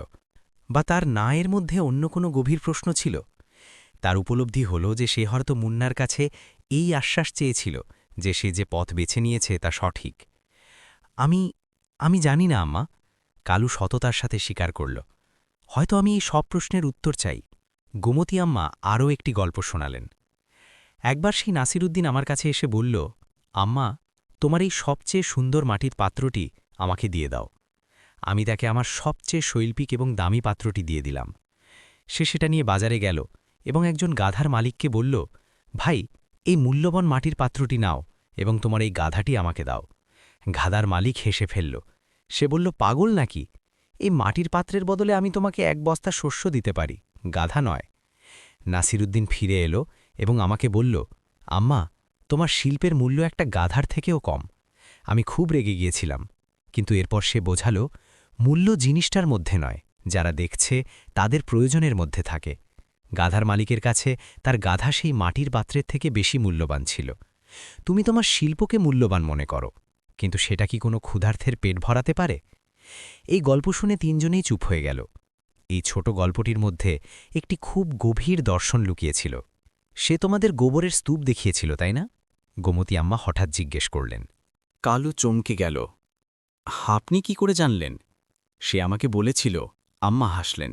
সে বলছিল, আমি ওদেরকে চম্বলের সবচেয়ে বড় গুপ্তমহান দেখালাম, কিন্তু ওরা সেটা চিনতে পারল না। বাবা, সেই গোবরের স্তূপ তোমার জন্য অপমান ছিল, কিন্তু একজন কৃষকের জন্য তা সোনা। সেটাই সার যা অনুর্বর জমিতে প্রাণ ভরে দেয়। মুন্না তোমাদের কিছু দেয়নি, সে তোমাদের কেবল দেখার একটি নতুন দৃষ্টিভঙ্গি দিয়েছে। সে তোমাদের কোনো উত্তর দেবে না, কারণ উত্তর বাইরে নয়, তোমাদের ভেতরে আছে। গোমতী আম্মা উঠলেন এবং কুড়েঘরের ভেতরে চলে গেলেন। যখন তিনি ফিরে এলেন তখন তার হাতে একটি ছোট মাটির প্রদীপ ছিল। তিনি সেটা কালুর হাতে রেখে দিলেন। এটা নিয়ে যাও, এটা সেই পাগলের স্মৃতিচিহ্ন। সে বলে গিয়েছিল যে যখন চম্বলের বিদ্রোহীরা এখানে আসবে তখন যেন তাদের এটা দিয়ে দিই। কালু সেই প্রদীপটি তার হাতে নিল। সেটা ছিল একেবারে সাধারণ, কিন্তু সেটা ছুঁয়ে কালু একটি অদ্ভুত শান্তি অনুভব করল। সে উজ্জয়িনীর দিকে গেছে, গোমতী আম্মা শেষে বললেন। জ্ঞানের শহরে জ্ঞানের সন্ধানে, কিন্তু মনে রাখবে, সবচেয়ে বড় জ্ঞান বইতে নয়, নিজের কর্মের মধ্যে পাওয়া যায়। এবার যাও আর নিজের পথ নিজে তৈরি করো। তারা তিনজন গোমতী আম্মাকে ধন্যবাদ জানিয়ে সেখান থেকে হেঁটে চলল। তাদের মন এখন আগের চেয়ে অনেক শান্ত এবং স্পষ্ট ছিল। তারা মুন্নারে কি নতুন ঠিকানা পেয়েছিল, কিন্তু তার থেকেও বড় যে জিনিসটি তারা পেয়েছিল তা হল আত্মজ্ঞানের একটি নতুন দিশা। কুমোরের চাকা তাদের শিখিয়েছিল যে জীবন আমাদের ভাঙে, মোচড়ায়, কিন্তু কেবল একটি ভালো আকার দেবার জন্য, এবং জ্ঞানের সূত্র কোনো মহান গ্রন্থে নয়, বরং জীবনের ছোট ছোট অভিজ্ঞতার মধ্যে লুকিয়ে থাকে। অমৃতপোড়া থেকে বেরিয়ে উজ্জয়িনীর রাস্তা ছিল দীর্ঘ এবং ঘটনায় ভরা। গোমতী আম্মার দেওয়া দিশা এবং প্রদীপ তাদের ভেতরে এক নতুন শক্তি ভরে দিয়েছিল। কালু এখন আগের চেয়ে অনেক বেশি শান্ত এবং আত্মবিশ্বাসী অনুভব করছিল। তার মনে হচ্ছিল যে সে ধীরে ধীরে তার পুরনো পরিচয় কালিয়া থেকে মুক্ত হচ্ছে। কিন্তু অতীতের ছায়া এত সহজে পিছু ছাড়ে না। যখনই তারা প্রধান সড়কে পৌঁছল, তারা বুঝতে শুরু করল যে কিছু একটা গোলমাল আছে। গ্রামগুলোতে মানুষজন তাদের দেখে ভয় আর ঘৃণা নিয়ে ফিসফিস করছিল। ধাবাতে তাদের খাবার পরিবেশন করতে মানা করে দেওয়া হচ্ছিল। প্রথমে তাদের মনে হয়েছিল যে এটা শিরপুরের মতোই সাধারণ সন্দেহ, কিন্তু শীঘ্রই তারা জানতে পারল যে ব্যাপারটা অন্য কিছু। একটি গ্রামের কুয়োর কাছে যখন ভুলু জল ভরতে গেল, তখন গ্রামের মহিলারা তাকে ঘিরে ধরে চিৎকার করতে লাগল, পালাও এখান থেকে, খুনিরা, তোমরাই আমাদের গ্রামের জমিদারের জিনিসপত্র লুট করেছ, আমরা তোমাদের এক ফোঁটা জলও দেব না। ভুলু ঘাবড়ে গিয়ে ফিরে এলো। হীরা কিছু লোকের সাথে কথা বলার চেষ্টা করল এবং জানতে পারল যে গত কয়েক সপ্তাহ ধরে এই পুরো এলাকায় লুটপাট আর সন্ত্রাসের ঘটনা বেড়ে গেছে। ডাকাতদের একটি দল, যারা নিজেদের কালিয়ার দল বলে পরিচয় দেয়, ব্যবসায়ীদের লুট করছে এবং গ্রামগুলো থেকে জোর করে টাকা তুলছে। এটা শুনে কালুর পায়ের নিচ থেকে মাটি সরে গেল। কেউ তার নাম ব্যবহার করছিল, তার নতুন জীবনে কাদা ছুঁড়ছিল। তার রক্ত গরম হয়ে উঠল। এটা নিশ্চয়ই শেরসিংয়ের কাজ হবে, হীরা অনুমান করল। সে আমাদের কাছ থেকে তার পরাজয়ের প্রতিশোধ নিচ্ছে। না, কালু বলল। তার চোখ পুরনো কোনো স্মৃতিতে জ্বলছিল। এটা শেরসিংয়ের ধরন নয়। সে নিষ্ঠুর, কিন্তু কাপুরুষ নয়। সে যা করে নিজের নামেই করে। এ অন্য কেউ, এমন কেউ যে আমাকে এবং আমার কৌশলগুলো ভালোভাবে জানে। এবং তখনই তার মাথায় একটি নাম ঝলসে উঠল, রাকা। সেই রাকা যে তার ডাকাতি ছাড়ার সিদ্ধান্তের বিরুদ্ধে ছিল, সেই রাকা যে তাকে কাপুরুষ বলে চলে গিয়েছিল, সেই রাকা যে কালিয়ার মতো হতে চেয়েছিল, তার ছায়া হয়ে বাঁচতে চেয়েছিল। তাদের বুঝতে দেরি হল না যে রাকা নিজের একটি নতুন দল তৈরি করে নিয়েছে, এবং সে ইচ্ছাকৃতভাবে কালুকে বদনাম করছিল, যাতে সে পৃথিবীর চোখে কখনও একজন ভালো মানুষ হতে না পারে। রাকা কেবল লুট করছিল না, সে কালুর পরিবর্তনের গল্পকে, তার নতুন পরিচয়কে শেষ করে দিতে চেয়েছিল। এখন আমরা কি করব সর্দার? ভুলু চিন্তিত হয়ে জিজ্ঞেস করল। যদি আমরা এভাবে এগিয়ে যেতে থাকি, তবে কোনো একদিন কেউ আমাদের ধরে পুলিশের হাতে তুলে দেবে, বা ভিড়ই আমাদের মেরে ফেলবে। আমাদের রাস্তা পাল্টাতে হবে, হীরা বলল। আমাদের প্রধান সড়ক ছেড়ে অজানা পথ দিয়ে যেতে হবে, যতক্ষণ না আমরা এই এলাকা থেকে বেরিয়ে যেতে পারি। কিন্তু কালু অন্য চিন্তায় ডুবেছিল। পলায়ন? আর কতদিন পালাবে সে? আগে সে আইন থেকে পালাত, আর এখন নিজের অতীত থেকে। এটাই কি সেই মুন্নার শিক্ষা ছিল? গোমতী আম্মা কি তাকে এটাই শিখিয়েছিলেন? না, আমরা পালাব না, কালু দৃঢ়তার সাথে বলল। যদি আমরা আজ পালাই, তবে এই ছায়া সারা জীবন আমাদের পিছু নেবে। আমরা রাকার মুখোমুখি হব। কিভাবে? হীরা জিজ্ঞেস করল। আমাদের কাছে অস্ত্র নেই, আর তার দল নাকি বড় এবং হিংস্র। এটা সরাসরি আত্মহত্যা হবে। সব লড়াই অস্ত্র দিয়ে জেতা যায় না, হীরা, কালু বলল। আমি শের সিংকে বিনা অস্ত্রে হারিয়েছিলাম। রাকা তো তবুও বাচ্চা। তার সবচেয়ে বড় শক্তি হল তার রাগ আর আমাকে নকল করার চেষ্টা, আর এটাই তার সবচেয়ে বড় দুর্বলতাও। সেই রাতেই যখন তারা একটি নির্জন মন্দিরের ধ্বংসাবশেষে আশ্রয় নিয়েছিল, ভুলু, যে সব সময় তার চারপাশের পরিবেশ নিয়ে খুব সংবেদনশীল থাকত, বলল, সর্দার, আমার মনে হচ্ছে কেউ আমাদের উপর নজর রাখছে। তারা তিনজনই সঙ্গে সঙ্গে সতর্ক হয়ে গেল। অন্ধকারে তারা কিছু ছায়াকে নড়তে দেখল। তারা চারপাশ থেকে ঘেরাও হয়ে গিয়েছিল। তখনই অন্ধকার থেকে একটি পরিচিত বিদ্রুপাত্মক কণ্ঠস্বর ভেসে এলো। বাহ, দেখো তো কে! চম্বলের মহান কৃষক টালুরাম। শুনেছি বড় তীর্থযাত্রায় বেরিয়েছ। রাকা তার সঙ্গীদের নিয়ে সামনে এলো। তার মুখে সেই পুরনো ঘৃণা আর অহংকার ছিল, কিন্তু এখন তাতে একটি নতুন নিষ্ঠুরতাও যুক্ত হয়েছিল। তার সাথে প্রায় ১০-১২ জন ডাকাত ছিল, যারা অত্যাধুনিক অস্ত্রে সজ্জিত ছিল। কালু শান্তভাবে বলল, এসব কি? তুমি আমার নাম ব্যবহার করছো কেন? রাকা জোরে হাসল। তোমার নাম কালিয়ার নাম, কেবল তোমার নয়। সেটা একটা উত্তরাধিকার, একটা ঐতিহ্য যাকে তুমি তোমার কাপুরুষতা দিয়ে মাটিতে মিশিয়ে দিয়েছ। আমি কেবল সেই উত্তরাধিকারকে বাঁচিয়ে রাখছি। আমি পৃথিবীকে দেখাচ্ছি যে আসল কালিয়া কেমন হয়। মানুষকে লুট করে, নিরীহদের মেরে? কালু জিজ্ঞেস করল। তার কণ্ঠে দুঃখ ছিল। এটাই আমাদের কাজ। আমরা ডাকাত, আমরা বিদ্রোহী। আমরা সমাজ থেকে আমাদের অধিকার ছিনিয়ে দিই। তোমাদের মতো কৃষক হয়ে ভিক্ষা চাই না। হীরা আর ভুলুর রাগে কাঁপছিল, কিন্তু তারা জানত যে এই মুহূর্তে কিছু করা বোকামি হবে। রাকা কালুর কাছাকাছি এলো। আমি তোমাকে খুঁজতে অনেক পরিশ্রম করেছি গুরু। আমি তোমাকে এভাবে যেতে দেব না। আমি তোমাকে একটা সুযোগ দিচ্ছি নিজের সম্মান ফিরে পাওয়ার। কেমন সুযোগ? একটি লড়াই, তোমার আর আমার মধ্যে। কাল সকালে সূর্য উঠতেই কাছের শুকনো নদীর ময়দানে। কোনো অস্ত্র নয়, শুধু হাত পা। যে জিতবে সেই হবে চম্বলের আসল সর্দার। যে হারবে সে বিজয়ীর পায়ে নিজের নাক ঘষবে এবং চিরকালের জন্য চম্বল ছেড়ে দেবে। এটা ছিল একটি ডাকাত সুলভ চ্যালেঞ্জ, এমন একটি চ্যালেঞ্জ যা প্রত্যাখ্যান করার নামর্দি বলে মনে করা হতো। হীরা সঙ্গে সঙ্গে বলল, না, এটা আমাদের মঞ্জুর নয়, এটা একটা ফাঁদ। রাকা হাসল। ভয় পেয়ে গেলে পণ্ডিত? আমি জানতাম তোমার সর্দার আর লড়াই করার মতো নেই। কালু হীরাকে শান্ত থাকার ইশারা করল। সে সরাসরি রাকার চোখে তাকাল। সে জানত যে এটা কেবল একটি লড়াই নয়, এটা তার অতীত এবং ভবিষ্যতের মধ্যে যুদ্ধ। যদি সে আজ পিছু হটে যায়, তবে রাকার সন্ত্রাস আরও বেড়ে যাবে এবং তার নিজের আত্মবিশ্বাস চিরকালের জন্য ভেঙে যাবে। আমার মঞ্জুর, কালু বলল। এটা শুনে হিলা আর ভুলু চমকে গেল। রাকার চোখে একটি শয়তানি ঝলক এলো। ঠিক আছে, রাকা বলল, কিন্তু আমার আরও একটি শর্ত আছে। তোমার এই দুজন সঙ্গী এখানেই আমার লোকেদের হাতে বন্দী থাকবে, যাতে তুমি পালানোর চেষ্টা না করো। যদি তুমি না আসো, তবে আমি এদের দুজনকেই এখানেই শেষ করে দেব। এবার এটা ছিল একটি সরাসরি ফাঁদ। কালু বুঝল যে রাকা তাকে একা এবং দুর্বল করে মারতে চায়, কিন্তু তার আর কোনো উপায় ছিল না। হীরা এবং ভুলুর জীবন ঝুঁকির মধ্যে ছিল। ঠিক আছে, কালু বলল, কাল সকালে আমি তোমার সাথে ময়দানে দেখা করব। রাকা এবং তার লোকেরা হীরা আর ভুলুকে ধরে নিয়ে গেল। কালু সেই ধ্বংসাবশেষের মধ্যে একা রয়ে গেল। রাতের অন্ধকার তাকে গ্রাস করতে ছুটে আসছিল। একদিকে তার দুই সবচেয়ে বিশ্বস্ত বন্ধুর জীবন, আর অন্যদিকে এমন একটি লড়াই যেখানে তার প্রাণ যাওয়া প্রায় নিশ্চিত ছিল। রাকা তার চেয়ে কম বয়সী, বেশি চটপটে ছিল এবং ঘৃণার আগুনে জ্বলছিল। কালু জানত যে কেবল শক্তির জোরে সে তাকে হারাতে পারবে না। সে সেই ধ্বংসাবশেষে বসে পড়ল এবং চোখ বন্ধ করে নিল। সে মুন্না নাসিরুদ্দিনকে স্মরণ করল। সে গোমতি আম্মাকে স্মরণ করল। সব লড়াই অস্ত্র দিয়ে জেতা যায় না। উত্তর বাইরে নয়, তোমার ভেতরে আছে। এবং তারপর তার মনে একটি পরিকল্পনা আকার নিতে শুরু করল। এমন একটি পরিকল্পনা যার আকার শক্তিকেই তার দুর্বলতায় পরিবর্তন করতে পারত। এই পরিকল্পনা শক্তির নয়, বুদ্ধির ছিল।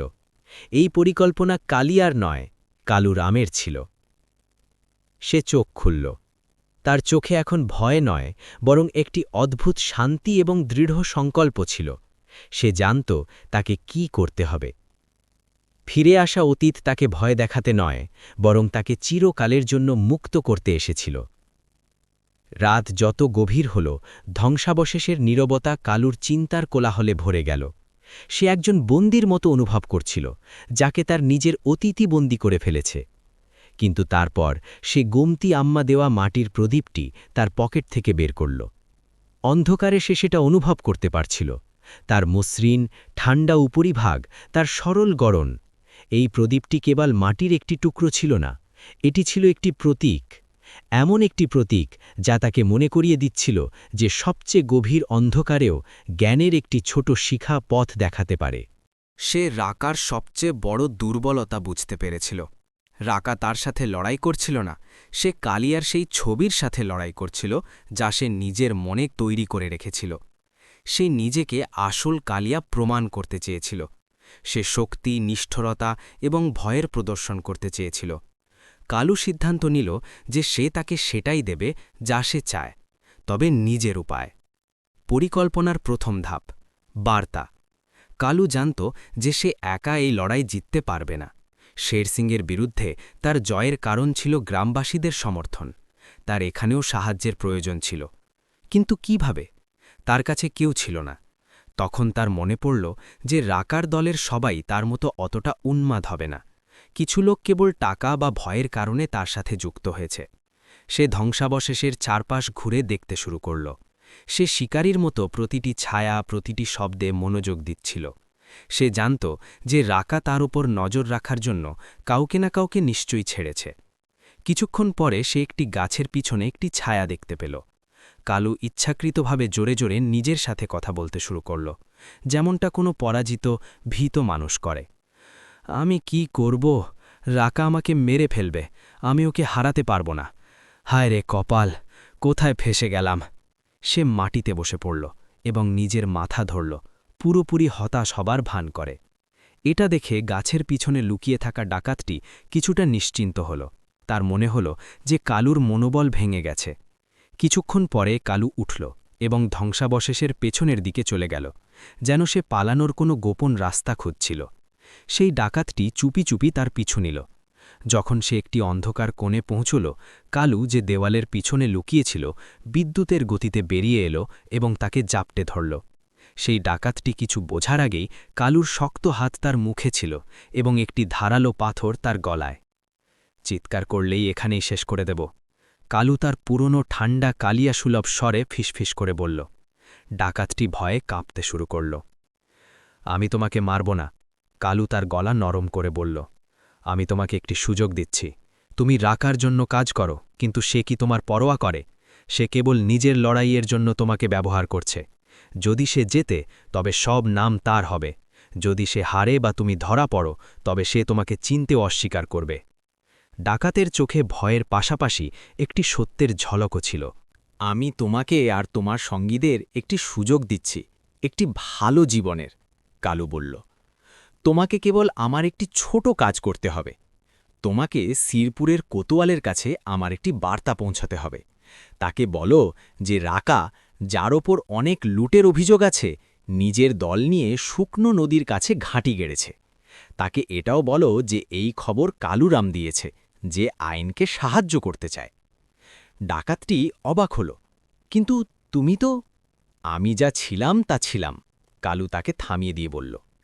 এখন আমি একজন কৃষক এবং আমি এই এলাকায় শান্তি চাই। যদি তুমি এই কাজ করো, তবে কোতোয়াল তোমার এবং তোমার সেই সঙ্গীদের সাথে নরম ব্যবহার করবে, যারা আত্মসমর্পণ করতে চায়। ভেবে দেখো, রাকার সঙ্গ দিয়ে তোমরা মৃত্যু বা জেল পাবে, আমার সঙ্গ দিয়ে তোমরা একটি নতুন জীবন পেতে পারো। কালু তাকে ছেড়ে দিল। ডাকাতটি এক মুহূর্তের জন্য দ্বিধা করল, তারপর অন্ধকারে অদৃশ্য হয়ে গেল। কালু জানত না যে সে তার বার্তা পৌঁছাবে কিনা, কিন্তু সে তার পাশা ছুড়ে দিয়েছিল। পরিকল্পনার দ্বিতীয় ধাপ, রণভূমি। ভোর হওয়ার ঠিক আগে কালু সেই শুকনো নদীর ময়দানে পৌঁছল। এটা ছিল একটি খোলা বালুকাময় জায়গা, যার চারপাশে বড় বড় পাথর এবং ঝোপঝাড় ছিল। হীরা এবং ভুলুকে দড়ি দিয়ে বেঁধে একপাশে বসানো হয়েছিল। তাদের মুখে চিন্তা স্পষ্ট দেখা যাচ্ছিল। রাকা একটি উঁচু পাথরের উপর বসে রাজার মতো বসেছিল। তাকে দেখে মনে হচ্ছিল যেন সে তার জয় নিয়ে পুরোপুরি নিশ্চিত। এসে গেছো কৃষক, রাকা ব্যঙ্গ করে বলল। আমার মনে হয়েছিল তুমি ভয়ে পালিয়ে যাবে। কালু কোনো উত্তর দিল না। সে নিজের কুর্তাটি নামিয়ে রাখল এবং কেবল ধুতি পরে ময়দানের মাঝখানে এসে দাঁড়াল। তার শরীরে পুরনো আঘাতের অনেক চিহ্ন ছিল, যা তার আগের জীবনের গল্প বলছিল। কিন্তু আজ তার শরীর ছিল শান্ত এবং স্থির। শুরু করি, কালু শান্তভাবে জিজ্ঞেস করল। রাকা হাসল এবং পাথর থেকে নিচে লাফিয়ে নামল। সে নিজের শরীরের প্রদর্শনী করতে লাগল, নিজের পেশি ফলাতে লাগল। সে কালুর চেয়ে বয়সে অন্তত 15 বছর ছোট ছিল এবং তার চটপটেতা এবং শক্তি স্পষ্ট দেখা যাচ্ছিল। লড়াই শুরু হল। রাকা একটি বন্য ষাঁড়ের মতো আক্রমণ করল। তার প্রতিটি আঘাতে ঘৃণা এবং রাগ ভরা ছিল। সে কালুকে যত তাড়াতাড়ি সম্ভব ধরাশায়ী করে দিতে চেয়েছিল। কিন্তু কালু একটি সম্পূর্ণ ভিন্ন কৌশল নিচ্ছিল। সে লড়ছিল না, সে কেবল নিজেকে রক্ষা করছিল। সে একজন অভিজ্ঞ পাথরের মতো দাঁড়িয়েছিল এবং রাকার প্রতিটি ঢেউ তার সাথে ধাক্কা খেয়ে ফিরে যাচ্ছিল। সে রাকার ঘুষি আর লাথি থেকে বাঁচছিল, সেগুলোকে আটকাচ্ছিল, কিন্তু পাল্টা একটিও আঘাত করছিল না। রাকার রাগ আরও বাড়তে লাগল। লড়ো কাপুরুষ, তুমি কেবল পালাচ্ছ কেন? সে চিৎকার করল। কালু কোনো উত্তর দিল না। সে কেবল তাকে ক্লান্ত করছিল। সে জানত যে রাগ এবং ঘৃণা মানুষের শক্তিকে খুব দ্রুত পুড়িয়ে দেয়। প্রতি মুহূর্তে রাকার নিঃশ্বাস ভারী হচ্ছিল এবং তার আঘাত দুর্বল হয়ে পড়ছিল। হীরা এবং ভুলু, যারা এইসব দেখছিল, তারা এখন কালুর পরিকল্পনা বুঝতে শুরু করল। এটা শারীরিক শক্তির নয়, বরং সহনশীলতা এবং মনস্তত্ত্বের খেলা ছিল। প্রায় আধ ঘণ্টা পর রাকা ঘামে ভিজে গেছে। তার রাগ এখন হতাশায় পরিবর্তিত হচ্ছিল। সে তার পুরো শক্তি দিয়ে কালুর বুকে একটি ঘুষি মারল। কালু এবার পিছু হটল না। সে আঘাত সহ্য করল। সে কয়েক পা পিছিয়ে গেল, কিন্তু পড়ল না। এবং এবার প্রথমবারের মতো কালো মুখ খুলল। ব্যাস রাকা, সে হাঁপাতে হাঁপাতে কিন্তু স্থির কণ্ঠে বলল, এটুকুই শক্তি তোমার মধ্যে? আমার তো মনে হয়েছিল যে আসল কালিয়ার মধ্যে অনেক প্রাণ থাকবে। তুমি তো আমার থেকেও দুর্বল বেরোলে। এটা ছিল রাকার অহংকারের উপর সরাসরি আঘাত। চুপ করো, রাকা চিৎকার করল এবং আরও একটি হতাশা আক্রমণ করল। এইবার কালু প্রস্তুত ছিল। সে রাকার হাত ধরল, তার নিজের শক্তি ব্যবহার করে তাকে ঘোরালো এবং মাটিতে আছড়ে ফেলল। রাকার লোকেরা, যারা এতক্ষণ তাদের সর্দারের জয়ের জন্য চিৎকার করছিল, চুপ হয়ে গেল। রাকা ব্যথা আর অপমানে কাতরাতে কাতরাতে উঠল। তার চোখে এখন ঘৃণার সাথে ভয়ও ছিল। তুমি কালিয়া নাও রাকা, তুমি কেবল একটি নকল। তুমি ভয় ছড়াও কারণ তুমি নিজেই ভেতর থেকে ভীত। তুমি আমার জায়গা নিতে চাও কারণ তোমার নিজের কোনো পরিচয় নেই। কালুর প্রতিটি শব্দ তীরের মতো রাকার হৃদয়ে বিঁধছিল। আসল শক্তি মারার মধ্যে নয়, বাঁচানোর মধ্যে থাকে। আসল সম্মান লুট করার মধ্যে নয়, পরিশ্রম করার মধ্যে থাকে। এই কথা তুমি কখনো বুঝবে না। এবং ঠিক সেই সময়ে দিগন্তে ধুলোর একটি মেঘ উঠল। ঘোড়ার খুঁড়ের আওয়াজ আসতে লাগল। সিরপুরের কোতোয়াল তার সিপাহীদের নিয়ে সেখানে আসছিলেন। রাকার লোকেরা ঘাবড়ে গেল। তারা পালানোর চেষ্টা করল, কিন্তু কোতোয়ালের সিপাহীরা তাদের চারপাশ থেকে ঘিরে ফেলল। রাকা বুঝল যে সে ফেঁসে গেছে। সে এটাও বুঝল যে কি তাকে ফাঁসিয়েছে। সে ঘৃণা ভরে কালুর দিকে তাকাল। এটা তুমি করেছ বিশ্বাসঘাতক! সে মাটিতে পড়ে থাকা একটি পাথর তুলে কালুর ওপর আক্রমণ করার জন্য দৌড়াল। কিন্তু তার কাছে পৌঁছানোর আগেই ভুলু, যে কোনো মতে নিজের দড়ি খুলতে সক্ষম হয়েছিল, তার পা বাড়িয়ে দিল। রাকা ভুলুর পায়ে ধাক্কা খেয়ে মুখ থুবড়ে বালিতে করল।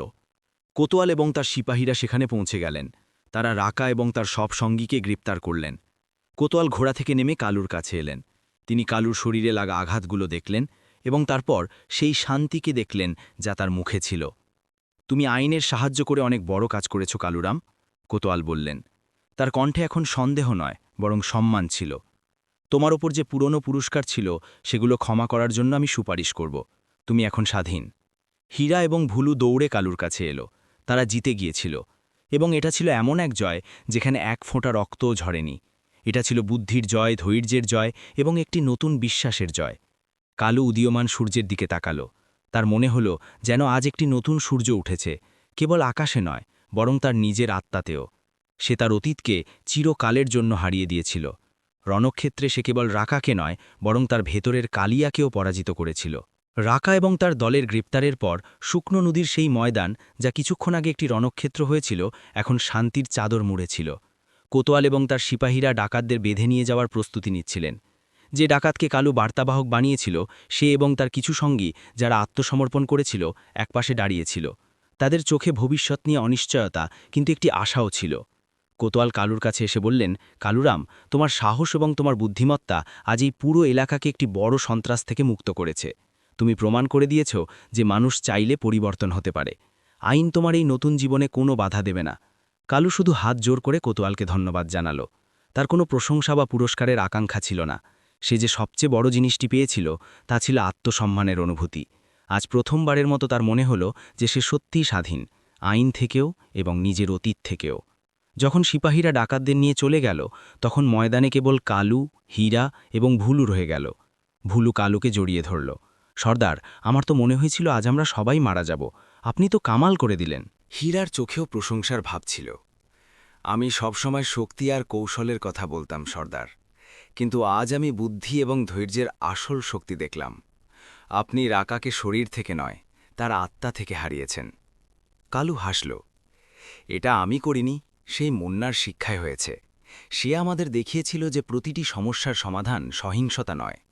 কখনো কখনো সবচেয়ে বড় আঘাত সেটাই হয় যা করাই হয় না। তার উপলব্ধি হল যে সে কেন মুন্নাকে খুঁজছিল।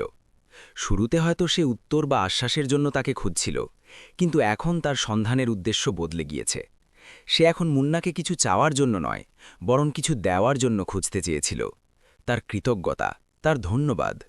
সে তাকে বলতে চেয়েছিল যে তার ছুঁড়ে দেওয়া মন খারাপের বীজ এখন একটি ফলদায়ক গাছে পরিণত হয়েছে। এখন আমাদের যাওয়া উচিত, কালু নিজের জামাকাপড় পরতে পরতে বলল। উজ্জয়িনী এখনও দূরে। তাদের যাত্রা আবার শুরু হলো, কিন্তু এবার সবকিছু বদলে গিয়েছিল। এখন তাদের সন্দেহের দৃষ্টির মুখোমুখি হতে হতো না। রাকার ধরা পড়ার খবর আগুনের মতো ছড়িয়ে পড়েছিল, এবং এর সাথে সাথে কালুরামের সাহসিকতা ও পরিবর্তনের গল্পও। এখন যখন তারা কোনো গ্রাম দিয়ে যেত, তখন মানুষ তাদের দেখে ভয় পেত না, বরং সম্মান নিয়ে মাথা নিচু করত। গ্রামের প্রধানরা তাদের নিজের বাড়িতে ডাকতেন, এবং বাচ্চারা তাদের কৌতূহল নিয়ে দেখত, যেন সে কোনো লোককথার নায়ক। এই নতুন সম্মান কালুর প্রথমে কিছুটা অদ্ভুত লাগছিল। তার এর অভ্যাস ছিল না, কিন্তু ধীরে ধীরে সে এটাকে গ্রহণ করতে শিখল। সে শিখল যে সম্মানও একটি দায়িত্ব। সে এখন কেবল একজন ব্যক্তি ছিল না, বরং একটি দৃষ্টান্ত হয়ে উঠেছিল। তাদের যাত্রা এখন কেবল একটি সন্ধান ছিল না, এটা একটি তীর্থযাত্রায় পরিণত হয়েছিল। পথে তারা যেখানেই থামত, মানুষের সাহায্য করত। যদি কারোর গরুর গাড়ির চাকা কাঁদার মধ্যে আটকে যেত, তবে তারা তিনজন মিলে সেটা বের করত। যদি কোনো গ্রামে জলের অভাব হতো, তবে হিলা তার জ্ঞান দিয়ে তাদের জলের নতুন উৎস খুঁজতে সাহায্য করত। ভুলু তার সরল স্বভাব দিয়ে বাচ্চাদের সাথে খেলত এবং তাদের গল্প শোনাত।